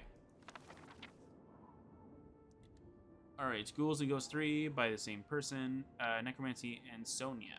The pain was agonizing and relentless screaming along Sonia's spine, and when she tried to open her eyes, they seemed to be glued shut, and she supposed it was her own blood and hoped it wasn't something worse. As she tried to move her head, a terrible spinning sensation rocked her, and she retched, sending stabbing needles of pain throughout the whole of her body. Her hands were tied, but the bindings moved a little as she pushed against them. A breath of air stirred Sonia's hair, and she jumped. "Don't try to move, the mistress will hear." The voice was soft and sibilant, like a snake or lizard, and so quiet it was difficult to make out the words. Okay, I'm gonna put a little pin here for a second. Okay, so here's how it's gonna work. So since this is gonna be a really long segment of the recording, Here's what I'm going to do, though. Like, I don't care how long this part is nearly as much. Like, if this makes it, like, 12 or 14 videos, that's completely fine. Because you can skip it if you don't want to hear the book or something like that. And I apologize for being so monotone towards this. Like, I would be so interested in it kind of thing. But these books are very long, and we haven't even gone to the one that's, like, 36 pages yet. Like these are about, like, less than 20 pages each. Kind of thing. I think like 2 of them are 12, one of them's like 16, and one of them's like I think 14 or something like that. So altogether, this is like 50 pages worth of story, kind of thing, or more than 50 pages. And like it's just 4 books, and I still have to go through this one right here, The King's Axeman. That's like 30 pages. It's like a little more than 30 pages. So it's like, oh my word, like I'm sorry if I'm sounding so monotone towards this stuff. It's that I just want to get it done quickly, and I don't want to do anything goofy kind of thing. I just want it done. So I apologize for that. Back to the story. Something soft, a cloth perhaps, rubbed gently at Sonia's face and cleared some of the mess away. Carefully, she opened her eyes, just slits at first. Though the room was dimly lit with a reddish glow, kneeling next to her was a young Argonian female, trembling, it seemed, with fear, her eyes wide and glistening. I am Smoke Eyes. Wait, I will unbind your hands, the Argonian hissed. When her hands were free, Sonia managed to get into a sitting position. She could see that the chamber wasn't overly large, and there were aged marble pillars from floor to ceiling at each corner. But it was the center of the room that caught her attention. A dark-robed figure was facing away, unmoving and radiating a miasma of malevolence. It stood before an altar, but the contents were obscured from sight. Slumped on the floor in the corner opposite was the dread zombie that was her captor. Sonic Eyes beckoned for Sonia to follow her, and they crawled on all fours, skirting round the robed figure, using boxes and chests for cover, until they reached the open doorway, and then slipped through it. At the last second, Sonia glanced back and saw the face that would haunt her for many years to come. It was also reptilian, but not an Argonian, altered by hideous magics. It was deformed and diseased. Perhaps it was female. It was difficult to tell, and as she backed away, the face lifted, the eyes boring right into hers, and it smiled with a cruel amusement. Crawling along a short corridor, they came across a small alcove and ducked inside. Sonia grabbed Smoke Eyes by the arm. Wait, I have a friend, a woman. Have you seen her? She said her name is Ashen Rose. Yes, I have seen her. She is safe for now, answered the Argonian, her scales flushing red. Where is she? Take me to her, Sonia demanded. Later. You will find her later. She would say no more, not even about the figure at the altar, except for one thing. Your friend has something my mistress wants. Do you know what it is? Sonia had no idea what she was talking about, and could not get the Argonian to say any more. It seemed an eternity later that they reached a small darkened room where they could rest. Briefly after hiding from the undead, and worse, phantoms, and even giant rats and moving skeletons. Strangely, none had come close, and it appeared they hadn't been detected. Sonia's weapons had been taken from her, even the dagger she kept in her boot. Smoke Eyes seemed content to remain in hiding, but Sonia couldn't just stay there and do nothing. She had to find a way out of this unholy mess. I'll remain for a while, Smoke Eyes said. I am weak. Perhaps we will meet again. As Sonia started to leave the room, the Argonian clutched her sleeve. Be careful of traps, she giggled. The passages were laid out like some kind of labyrinth, and Sonia quickly became disoriented. The air was oppressive with traces of the poisons she remembered from the last trip here, and she coughed until her throat was raw, and she spat blood. The shrieking and moaning was getting closer, and the rattle and click of moving bones was nearby. The undead were hunting. Sonia seemed to be going in circles, and she needed a way to mark where she had already been. Otherwise, she would wander here until her death or undeath. Neither option appealed. Probably were appealing? I don't know. The floor was littered with bits of stone and other debris, and she found a shard of marble with a razor edge and gritted her teeth as she made a shallow cut in the base of her thumb and squeezed a few drops of blood so they fell to the floor to show where she had already passed. Continuing on, she reached a balcony similar to the entrance of this accursed place, and she could hear a distant voice. She knelt down to look through the gap and saw a figure in the room below. It was Ashen Rose, pacing back and forth from one side of the huge room to the other, staying on the perimeter, pushing and pulling at the metal gates that were set into archways at each end, and both appeared to be locked. In the center, there was a huge metal vent built into the floor, and tendrils of greenish mist floated upwards from it. The switches to open the gates must be nearby, but first she had to find the way down. Following the narrow corridor around a corner, Sonia stepped forward, and a massive blade fell from the ceiling, and she only just managed to jump away as another fell behind her. I hope you don't hurt yourself. Your body is young and healthy, and I can make use of it. You're mine, though. I don't care about it. The voice sliced into Sonia's brain like a razor blade. It sounded like Smoke Eyes, and yet not. She knew who it was. Games had begun. A reckoning was coming.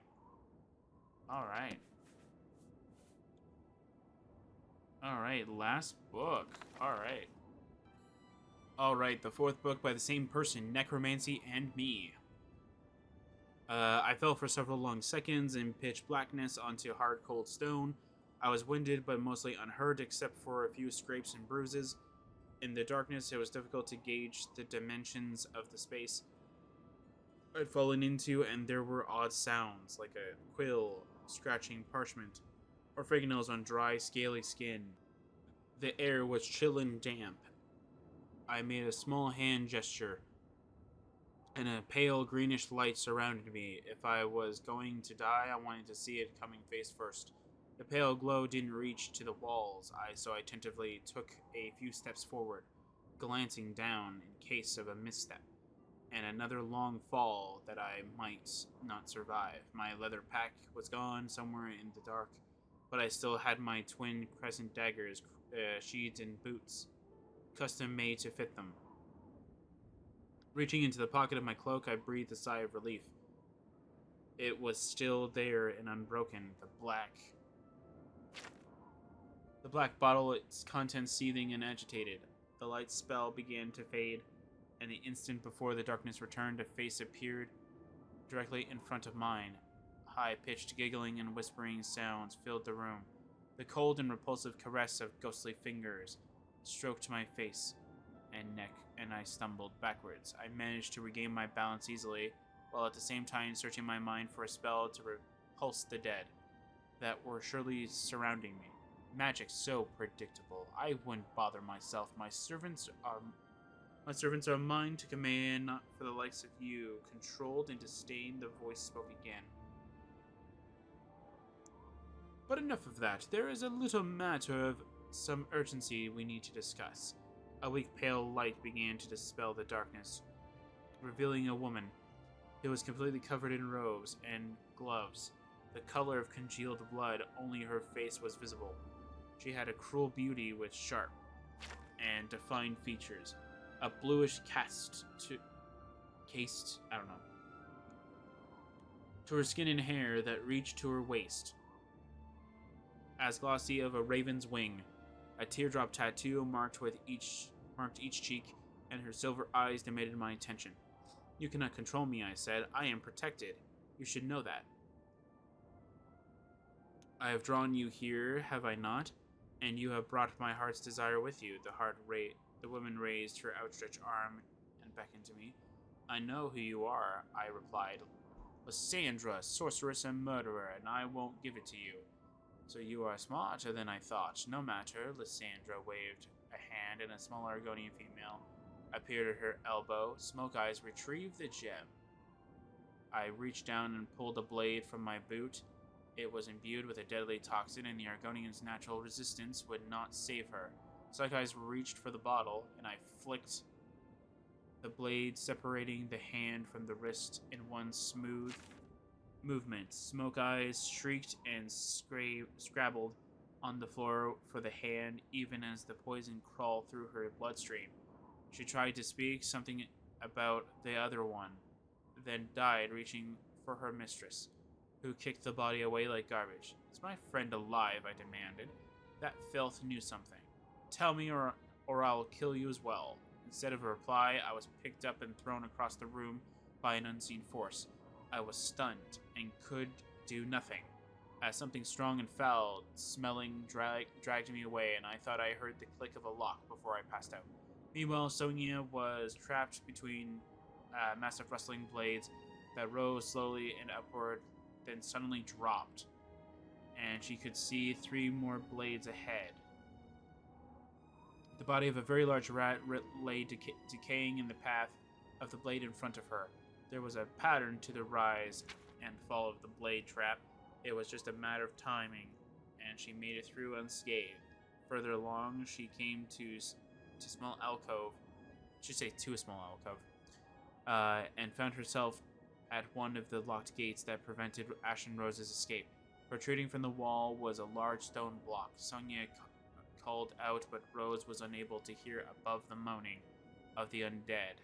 As she tried to push the stone, it had begun to crumble and break away with age, and only barely moved, so she leaned back against the other wall and kicked hard, pushing the block flush with the wall. The metal gate began to slowly move downward to the floor. Pushing caution aside, Sonia rushed into the room, ready to grab Rose and get out of there. Green mist started to rise from the grate floor. "Quickly, let's go! Talk later!" she yelled. Sonia raced for the open gate with Rose close behind, but incredibly, the dread zombie was coming through it, followed by the robed figure she had seen earlier, only now its face was unblemished. She turned to Rose, but she had stopped running and was standing still, looking at a something she held in her hands, a black soul gem. The bottle had transformed. Rose held it outward from her body as though offering it to the creature at the door. "Take it, Lysandra. It is freely given," Rose said quietly. The robed figure appeared to divide in 2, shifting its own dimension, and then it settled, but changed to the ruinous monster Sonia had seen before. It came forward, reaching for the soul gem. Rose opened her hands and dropped it, and it shattered into a million pieces. The trapped soul screamed its fury as it enveloped Lysandra, writhing and binding her to itself. Minutes later, all that remained was a dried human-like husk within blood-red robes. The dread zombie sunk to the floor, and the undead were quiet again. Sonia and Rose made it to the tomb entrance without incident. "Wait, before we go, what was that about?" Sonia asked. "A story for another time, but I can say this," Rose replied. "When I took the bottle from David's hands, it spoke to me. The soul within was the lover of Lysandra. Centuries ago, she was corrupted by the darker magics, and she trapped the soul of her lover in the gem so that he could not be unfaithful to her. I just wanted to give this soul the vengeance he deserved." Okay, then. Alright. Very interesting. The key to paradise. Queen Akat, beautiful beyond the scope of a man's vision, she wanted to pass through the door to paradise, but the Guardian would not allow it. Only the offering of her head would open the way, but the castle, with the sealed doors, already had the gift. And crimson droplets fell, while the Guardian held closed the doors for all eternity.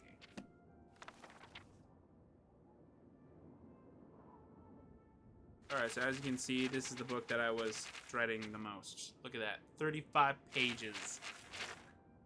Alright, let's get started. Alright, the King's Axeman. "Sit, my son, I am going to tell you a story. Take your quill and parchment and make your scratchings if you must. I am unable to make sense of it anyway. But your sons, if they even care, deserve to know what happened all those years ago. I have carried this load on my shoulders like a sack of grain for many years, and it's time to rid myself of the burden. I know you look at me and see a bitter old man with a filthy gray beard and a useless body, but I am ready to kneel before the Reaper when he calls, so he may take my head with his great scythe. I look around these walls and wonder why I was spared. Am I being punished? For what? For wielding the axe when my king demanded it? I might have preferred death to this pathetic existence in this lonely single room with only rats and cockroaches for company. They run over me when I sleep. Did you know that? They search amongst my blankets for the crumbs of bread that fall from my crippled hands before it even reaches my mouth. If they find none, they set about nibbling and biting, drawing blood, and I am too weak to brush them away. Have you ever eaten a cockroach? Don't speak. I will not hear again of pious priests and their empty promises of forgiveness. What have the gods done for me? You, my son, are all I have, and I can see the hate, and yes, pity, in your eyes. I beg you to listen, for your dead mother's sake.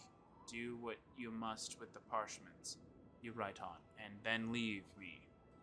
Death's icy breath touches my soul, and I shiver inside. I fear there's not much time left for me. I see that my giggling disturbs you, but I can't stop myself, and I think maybe I am afraid after all.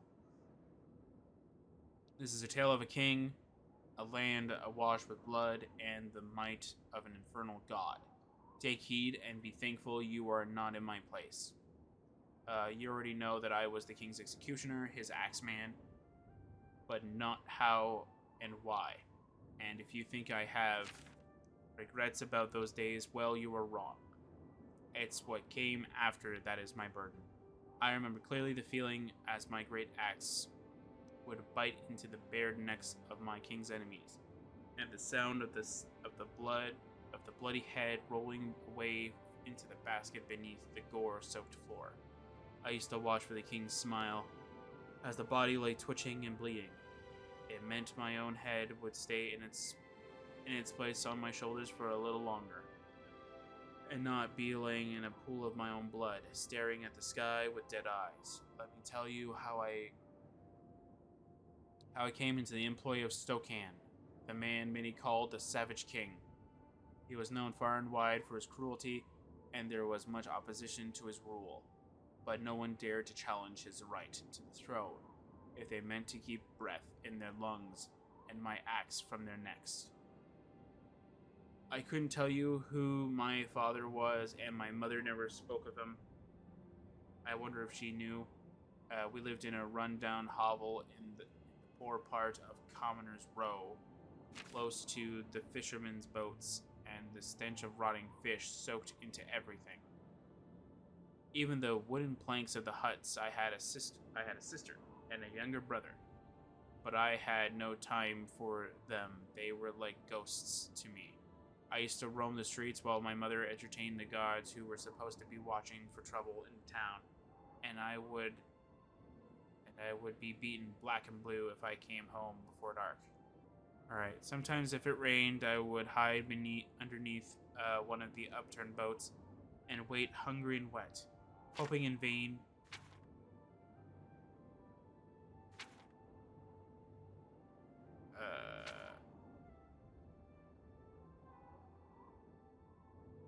Hoping in vain there would be food on the table that night.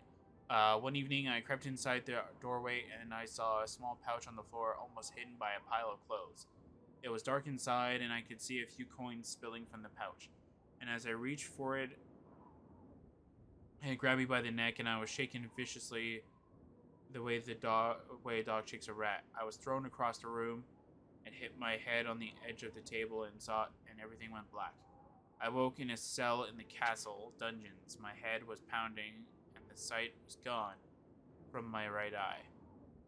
And that's why my eye looks like a milky glass marble, if you ever wondered. I could hear moans and screamings coming from the walls themselves, and I held my hands over my eyes to block the sound. I didn't notice the rattle of keys outside the door for the shrieking. And the next thing I knew, I was being dragged from the cell by my hair. I was thrown across the floor where I stopped at the feet of the King Stokan himself. He looked down at me with a sneer of distaste, and he was about to kick me away when he changed his mind.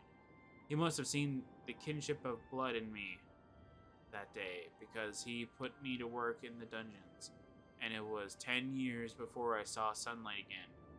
Not that I cared. By that time, I had grown into a man with corded muscles, the strength of a forest bear, and the seeds of hatred in my heart. One day, the Keeper of Keys came to me carrying a huge axe and a black hooded robe, and he told me the king had dungeons. What? Oh, no, wait, didn't switch pages. That's fine. The king had named me his executioner. I now had no other name but the King's Axeman. Luck smiled on me that day for another reason, because I was to swear an oath of silence, and I only would save my tongue for the dagger if I kept my vow. Then again, I don't think it was luck, really, but more of test. Anyway, the first swing of the blade was the hardest, but it excited me, and after that, I relished every splash of blood that spurted over the killing floor. I remember the day the king came to the dungeons along with 3 men and a woman I had never seen before. There was to be a special execution. I had heard of these 4. They were the king's favorite generals. Swartan, Raisin, and Clothrin were all men. Were all mean, hard-looking men, but it was the woman I would have feared most. There were rumors even here of her sadistic excesses. She carried a studded leather whip with glass splinters embedded in the lash. It was not meant for the victim to survive that punishment. Her name was Miriam, and she was wickedly beautiful. I couldn't help but stare when she wasn't looking, and once the king caught me, he smiled. But his eyes were like hot coals as he drew an imaginary blade across his throat. The execution went ahead as planned, and as usual, I never knew whose neck it was my axe bit into. But later, after the king had gone, there were grumblings among the guards. It seemed somebody important had displeased the king, and now they expected trouble. It didn't matter to me. I had done my job well. My axe glistened and dripped bright heart blood. I overheard many other rumors as the guards gossiped stories about the king and violent rages, which made him strike out at anyone near him. How women were dragged from the lower city brothels to entertain him and cool his temper, if only for a short time. Many times women were taken from the royal chambers in the morning and buried in unmarked graves, or were thrown to the jackals outside the city. I remember the time a young woman was thrown into one of the dungeon cells, and she remained there still scarred so badly that no man would ever look upon her again. The king took delight in her torture and visited from time to time to taunt and torment her. I wondered what she had done to be singled out for special treatment. Very few knew of the caverns below the dungeons, but I discovered them one evening when I heard voices, and following the sound led me to a tunnel blocked by an old wooden door. It was ajar, however, and by a dim light I saw King Stokan himself. And King Stokan and the 4 generals gathered around a table where a bloodied prisoner lay in a stupor. A mage in black robes was solemnly reciting from a book, but I'd never heard such words before. I listened out of sight as they spoke of pain and suffering and the various methods that could make it last longer without killing their captive. I was enthralled. The mage was bragging that she could summon demonic beings from the abyss, but I found it difficult to believe. At least I hoped it wasn't true. Demons and gods were not for a man to call. They were far beyond the doings of humankind. So the monks told us as children, but they spoke falsely as well.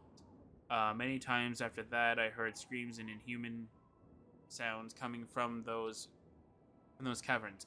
Commoners and prisoners were dragged there and forced to endure unspeakable torments, and I was fascinated by what I saw when King Stokan enlisted me to get rid of the bodies. It was on one such occasion When I was waiting to be called, that I heard a commotion coming from the stairs leading to the upper palace. A soldier covered in blood rolled over the balcony, followed by another who was fumbling down the staircase, screaming about revolution and murder. King Stokan, followed by the generals, quickly emerged from the tunnels, demanding to know what was happening. It seems there had been an uprising, and many of the palace guards had deserted their posts and joined the rebels, who were now searching for the king and his supporters. The royal court was decimated, and all of the king's servants and his favorite concubine had been slaughtered. The soldier was too weak to say more, and Stokan opened his throat with a dagger, pushed the body away before he was splashed with gore, then turned away and walked quickly back into the tunnels. The others followed, and I ran with them to the caverns. I pushed the heavy door shut and bolted it behind me. No one took much notice of me. The mage began reading aloud from the tome on the table, and the air began to shimmer as she recited passages in a strange guttural voice, and suddenly the room was shrouded in a darkness that felt like a living thing. It was hard to tell how long it lasted, but I felt as though I was spinning, and I thought my eardrums would explode with the pressure. I heard voices and knew the king and the others were still alive. Gradually, the light returned, and I could see a stone room, lit by dozens of candles, and I realized the mage had transported us to safety. There were no doors or windows in this strange room, yet the candles burned brightly. It was circular like the insides of a child's play ball,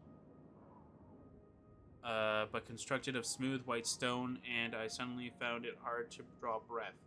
My heart pounded in my chest, and I wanted to claw at the walls like a coward. I thought the mage incompetent, and that she had teleported us into danger.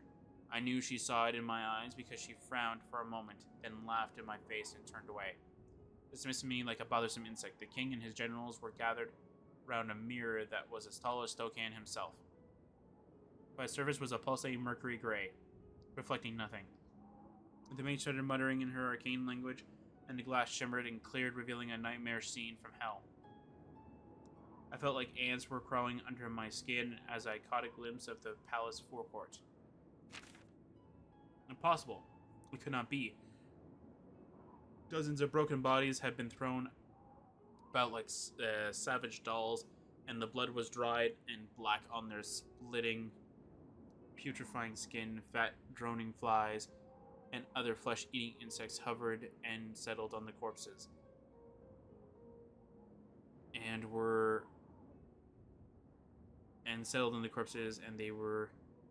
easily disturbed by the tiniest breeze. The huge marble columns had been torn from their pedestals and smashed like matchsticks, and most of the ceiling was scattered in chunks amongst the wreckage.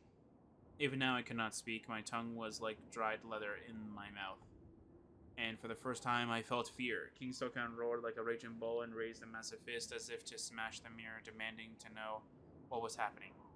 Surely we had only been in this stifling room for a few hours at most, and yet what we saw below appeared to have happened many days ago. Razin struck the mage with a clenched fist, knocking her to the floor, and she screamed and pointed at the mirror in terror. The destroyed forecourt was being gradually enveloped in an unnatural darkness, as though eclipsed by the shadow of a titan. I heard Miriam's excited intake of breath as she watched. Swarton and Clathrin kicked the mage roughly out of the way and crowded around the mirror, fascinated by the demonic sight before them. Towering above the palace itself was a monstrous sight, swaying with a rhythm only it could hear, and an appetite as endless as eternity. Azra, Kamora, Chaos, the Destroyer itself. It was known by many names, and it was one of the diabolic gods. The mage had not called this from the abyss. It was drawn by disturbances in time, and the ripples caused by bloody death and anguish.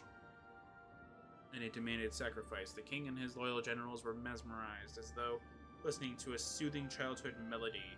All I remember was hundreds, maybe thousands, of gnashing teeth stained by crimson shreds of flesh, and a serpentine body that swayed like a hooded serpent. I couldn't hear over the shrieking and howling of the beast, and I thought the room in which we stood would shatter into pebbles and fall below into a gigantic maw. The king's eyes were glazed and wild, much like the fanatics and berserkers who inhaled the smoke of bitter weed in their fruitless search for enlightenment. And as he reached out and touched the mirror, his hand passed through the surface. His 4 loyal generals seemed to be stricken with the fervor of the gods as they fell to their knees and begged for the favor of chaos incarnate. What followed became my constant living nightmare for the remaining years of my life. A swirling, raging wind drew the wreckage of the palace into a furious maelstrom, and a victorious scream split the air. The monstrosity below stretched its gaping mouth so wide I thought it would split apart. One by one, King Stokan, Miriam, Clathrin, Raisin, and Swarton stepped into the mirror and fell, tumbling over and over until they were consumed by the god waiting below. I cried out in anguish as they were swallowed whole. The mirror exploded into a million tiny pieces, and I think my mind was shattered along with it.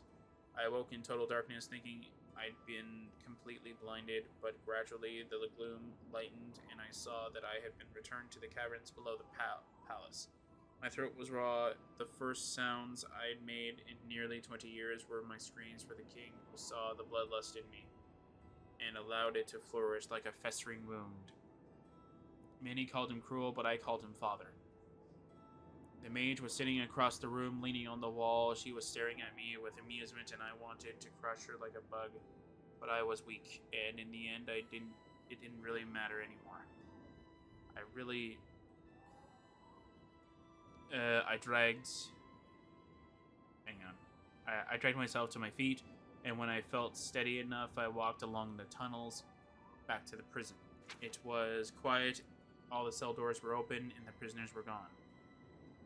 The bodies of the soldiers lay where they fell, gnawed almost to the bone by rats. I continued on to the staircase, and as I opened the door leading to the upper palace, I knew there was no one and nothing left. Carrion birds flew high in the sky, but the bones of the dead were now picked clean. The palace was completely destroyed, and it had started to rain. The cleansing had begun. There was nothing there for me, so I returned to the prison, and it has been my home ever since. You were born here, my son, not a year after my king perished, and your mother felt the last kiss of my beloved axe upon her neck. Now the air grows chill, and I see a shadow at the door. Is it the Reaper? I am ready. See, I kneel before you and offer you my life. What's happening? Is it a dream or another nightmare? It's not the Reaper after all, but a vision of my king. He is standing over the body of an abomination, a demon of the abyss, and it looks as though they have just done battle. He raises his clenched fist above his head, screams his victory to the cursed gods. He was becoming one of them. The skies flashed red with his rage, and thunder rolls over the horizon. The generals circle him, but they are silent. One by one, King Stokan touches them on the forehead, and I see they are changed somehow. Lightning splits the sky, but I can't tell what is different, except that they seem to have grown taller. Stokan is holding what looks like a dagger up to the light. I don't know why, but for a moment, it might be a key, but for what? Miriam is standing with her back arched and arms outstretched. Stokan plunges the dagger into her chest. Unbelievably, a spiritual double of the blade remains as he draws it from her heart and places it in her hand. The light catches it, and it is an exquisite thing, unblemished by blood. It is too beautiful to be one of a kind. I wonder if it is. I fear the sacrifice isn't complete. Oh, my word. Okay. So that's actually kind of weird, though. So, wait. So, this is the note, right?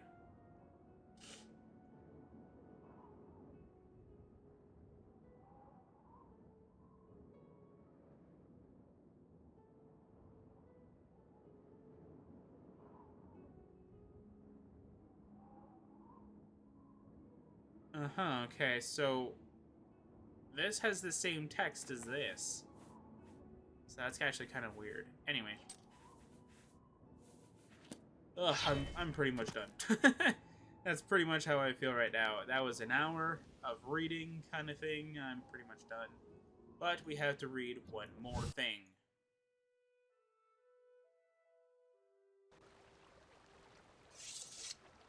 Hello, you two. Alright. So, I don't know what reward I want from this area. Or from this mod. I don't really think there is one. Is it not here? What? Why didn't it keep it here? Hang on, I'll be right back. Alright, there we go. Okay, so I wanted to test something out, and because I did that, this happened. So here's what it is, alright.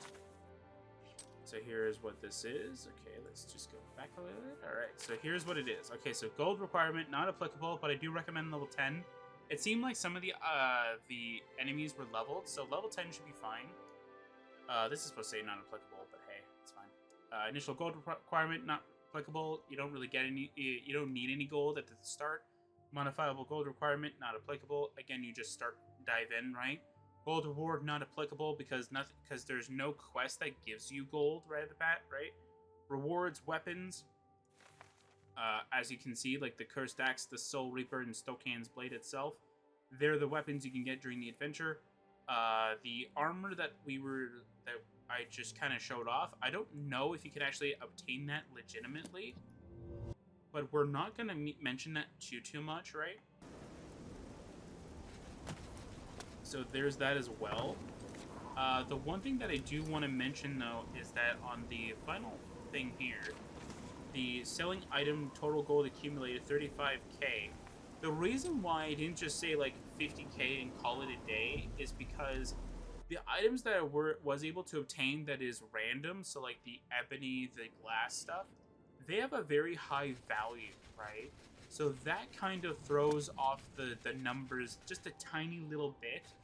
So I didn't want to affect the numbers by that much kind of thing. Anyway, let's go and take a look at the weapons, and then we'll just call it. So I want to talk a little bit about what I did, so that we can able to do whatever. Anyway, so here's the Cursed Axe. Kind of looks like it's like 3 axes in one. Hang on, I don't care if we break the character. Just I'm gonna equip it for a second. Equip the regalia, so at least we're wearing something. But yeah, but look, like we have the 3 axes. Is it steel axes or no? I mean, maybe. It kind of looks like it's steel. It's like you have 1 axe here, 1 axe on the opposite side, and then 1 axe over here kind of thing. It's a pretty cool looking weapon. The Soul Keeper. Ooh, that actually does look really nice. What's the enchantment? Soul Trap for 15 seconds? Yeah, then this is just shock, 10 points. That's pretty interesting. Pretty good looking weapon, but yeah. Then we have Stokan's Blade.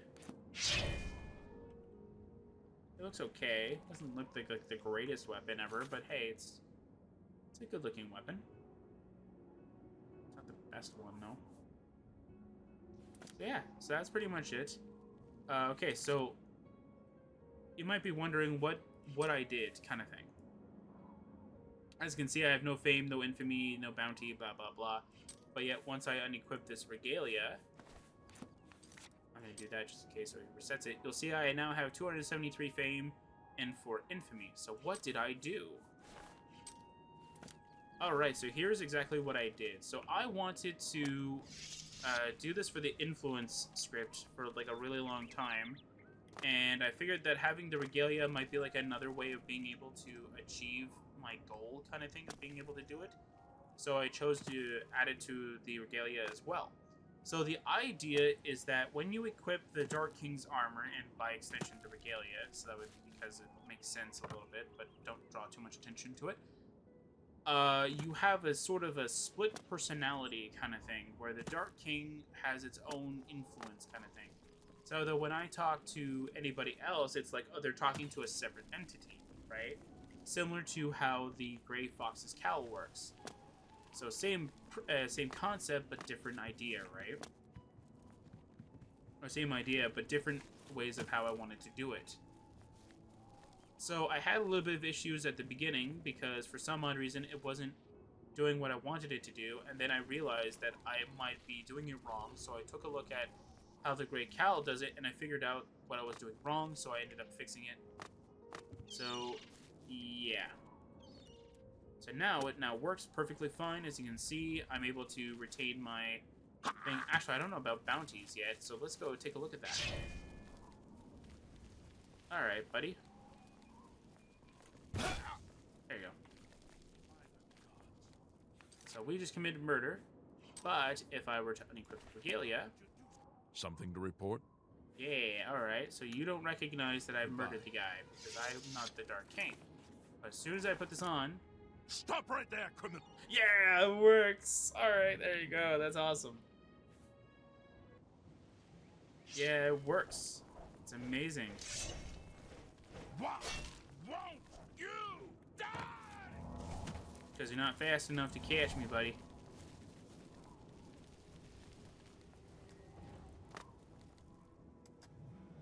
There you go, buddy. So that's awesome. So now that that works, what I'm going to do is this, okay?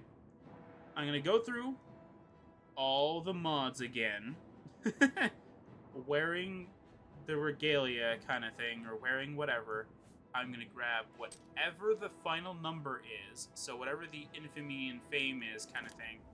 Going to go through what I've chosen for each and every mod. So if I've chosen to be the good guy kind of thing, does that make sense? Then I'm going to go and do it, right? Like if I chose, let's say, if I chose to, let's say, use the Well of the Minlarada or not kind of thing. Let's say if you use the well, you get, like, 30 fame kind of thing. And if you don't, you get, like, 10 infamy kind of deal. Then, like, obviously we'll go with what the best route is kind of thing, or what route I've chosen to be, like, canonical kind of thing, right? And then we're going to find out what our fame and infamy is. And the idea is this, pretty much, right? So if I were to use, let's say, my normal, like, everything, right? That means that at any given time, I can use this weapon if I really wanted to. And this weapon is really, really powerful. But I wanted it to be more of a, hey, let's do some mod quests kind of thing. And if a quest doesn't give you any fame or infamy because, like, the mod creator didn't do it, I'll probably add something based off of it. Like, that makes sense, though, right? Like, if you've been, like, a good guy kind of thing, and you squashed the power that was evil kind of thing, or whatever, you get, like, some fame kind of thing, or something like that out of it. I don't know. Hopefully, people are at least a little bit clever with how they distribute fame and infamy during their mod quests. So, yeah, so after Gates of Aesgaard 2, which will be literally right after this. Stop! Okay, buddy. I'll go ahead and run around, kind of thing, and doing every mod kind of thing. I don't know if I should base everything off of, like, what the requirements are as well. So because, like, Knights of the Nine Revelation requires you to play Knights of the Nine, should I count all the fame you've obtained through Knights of the Nine as well to it, or not? I want to keep it towards mods for now. Just so that way, though, like, something good happen, like, so that, like, it's like, here's what our current fame and infamy should look like, kind of thing. So, yeah. So, I'll see you guys next time for another Oblivion mod playthrough.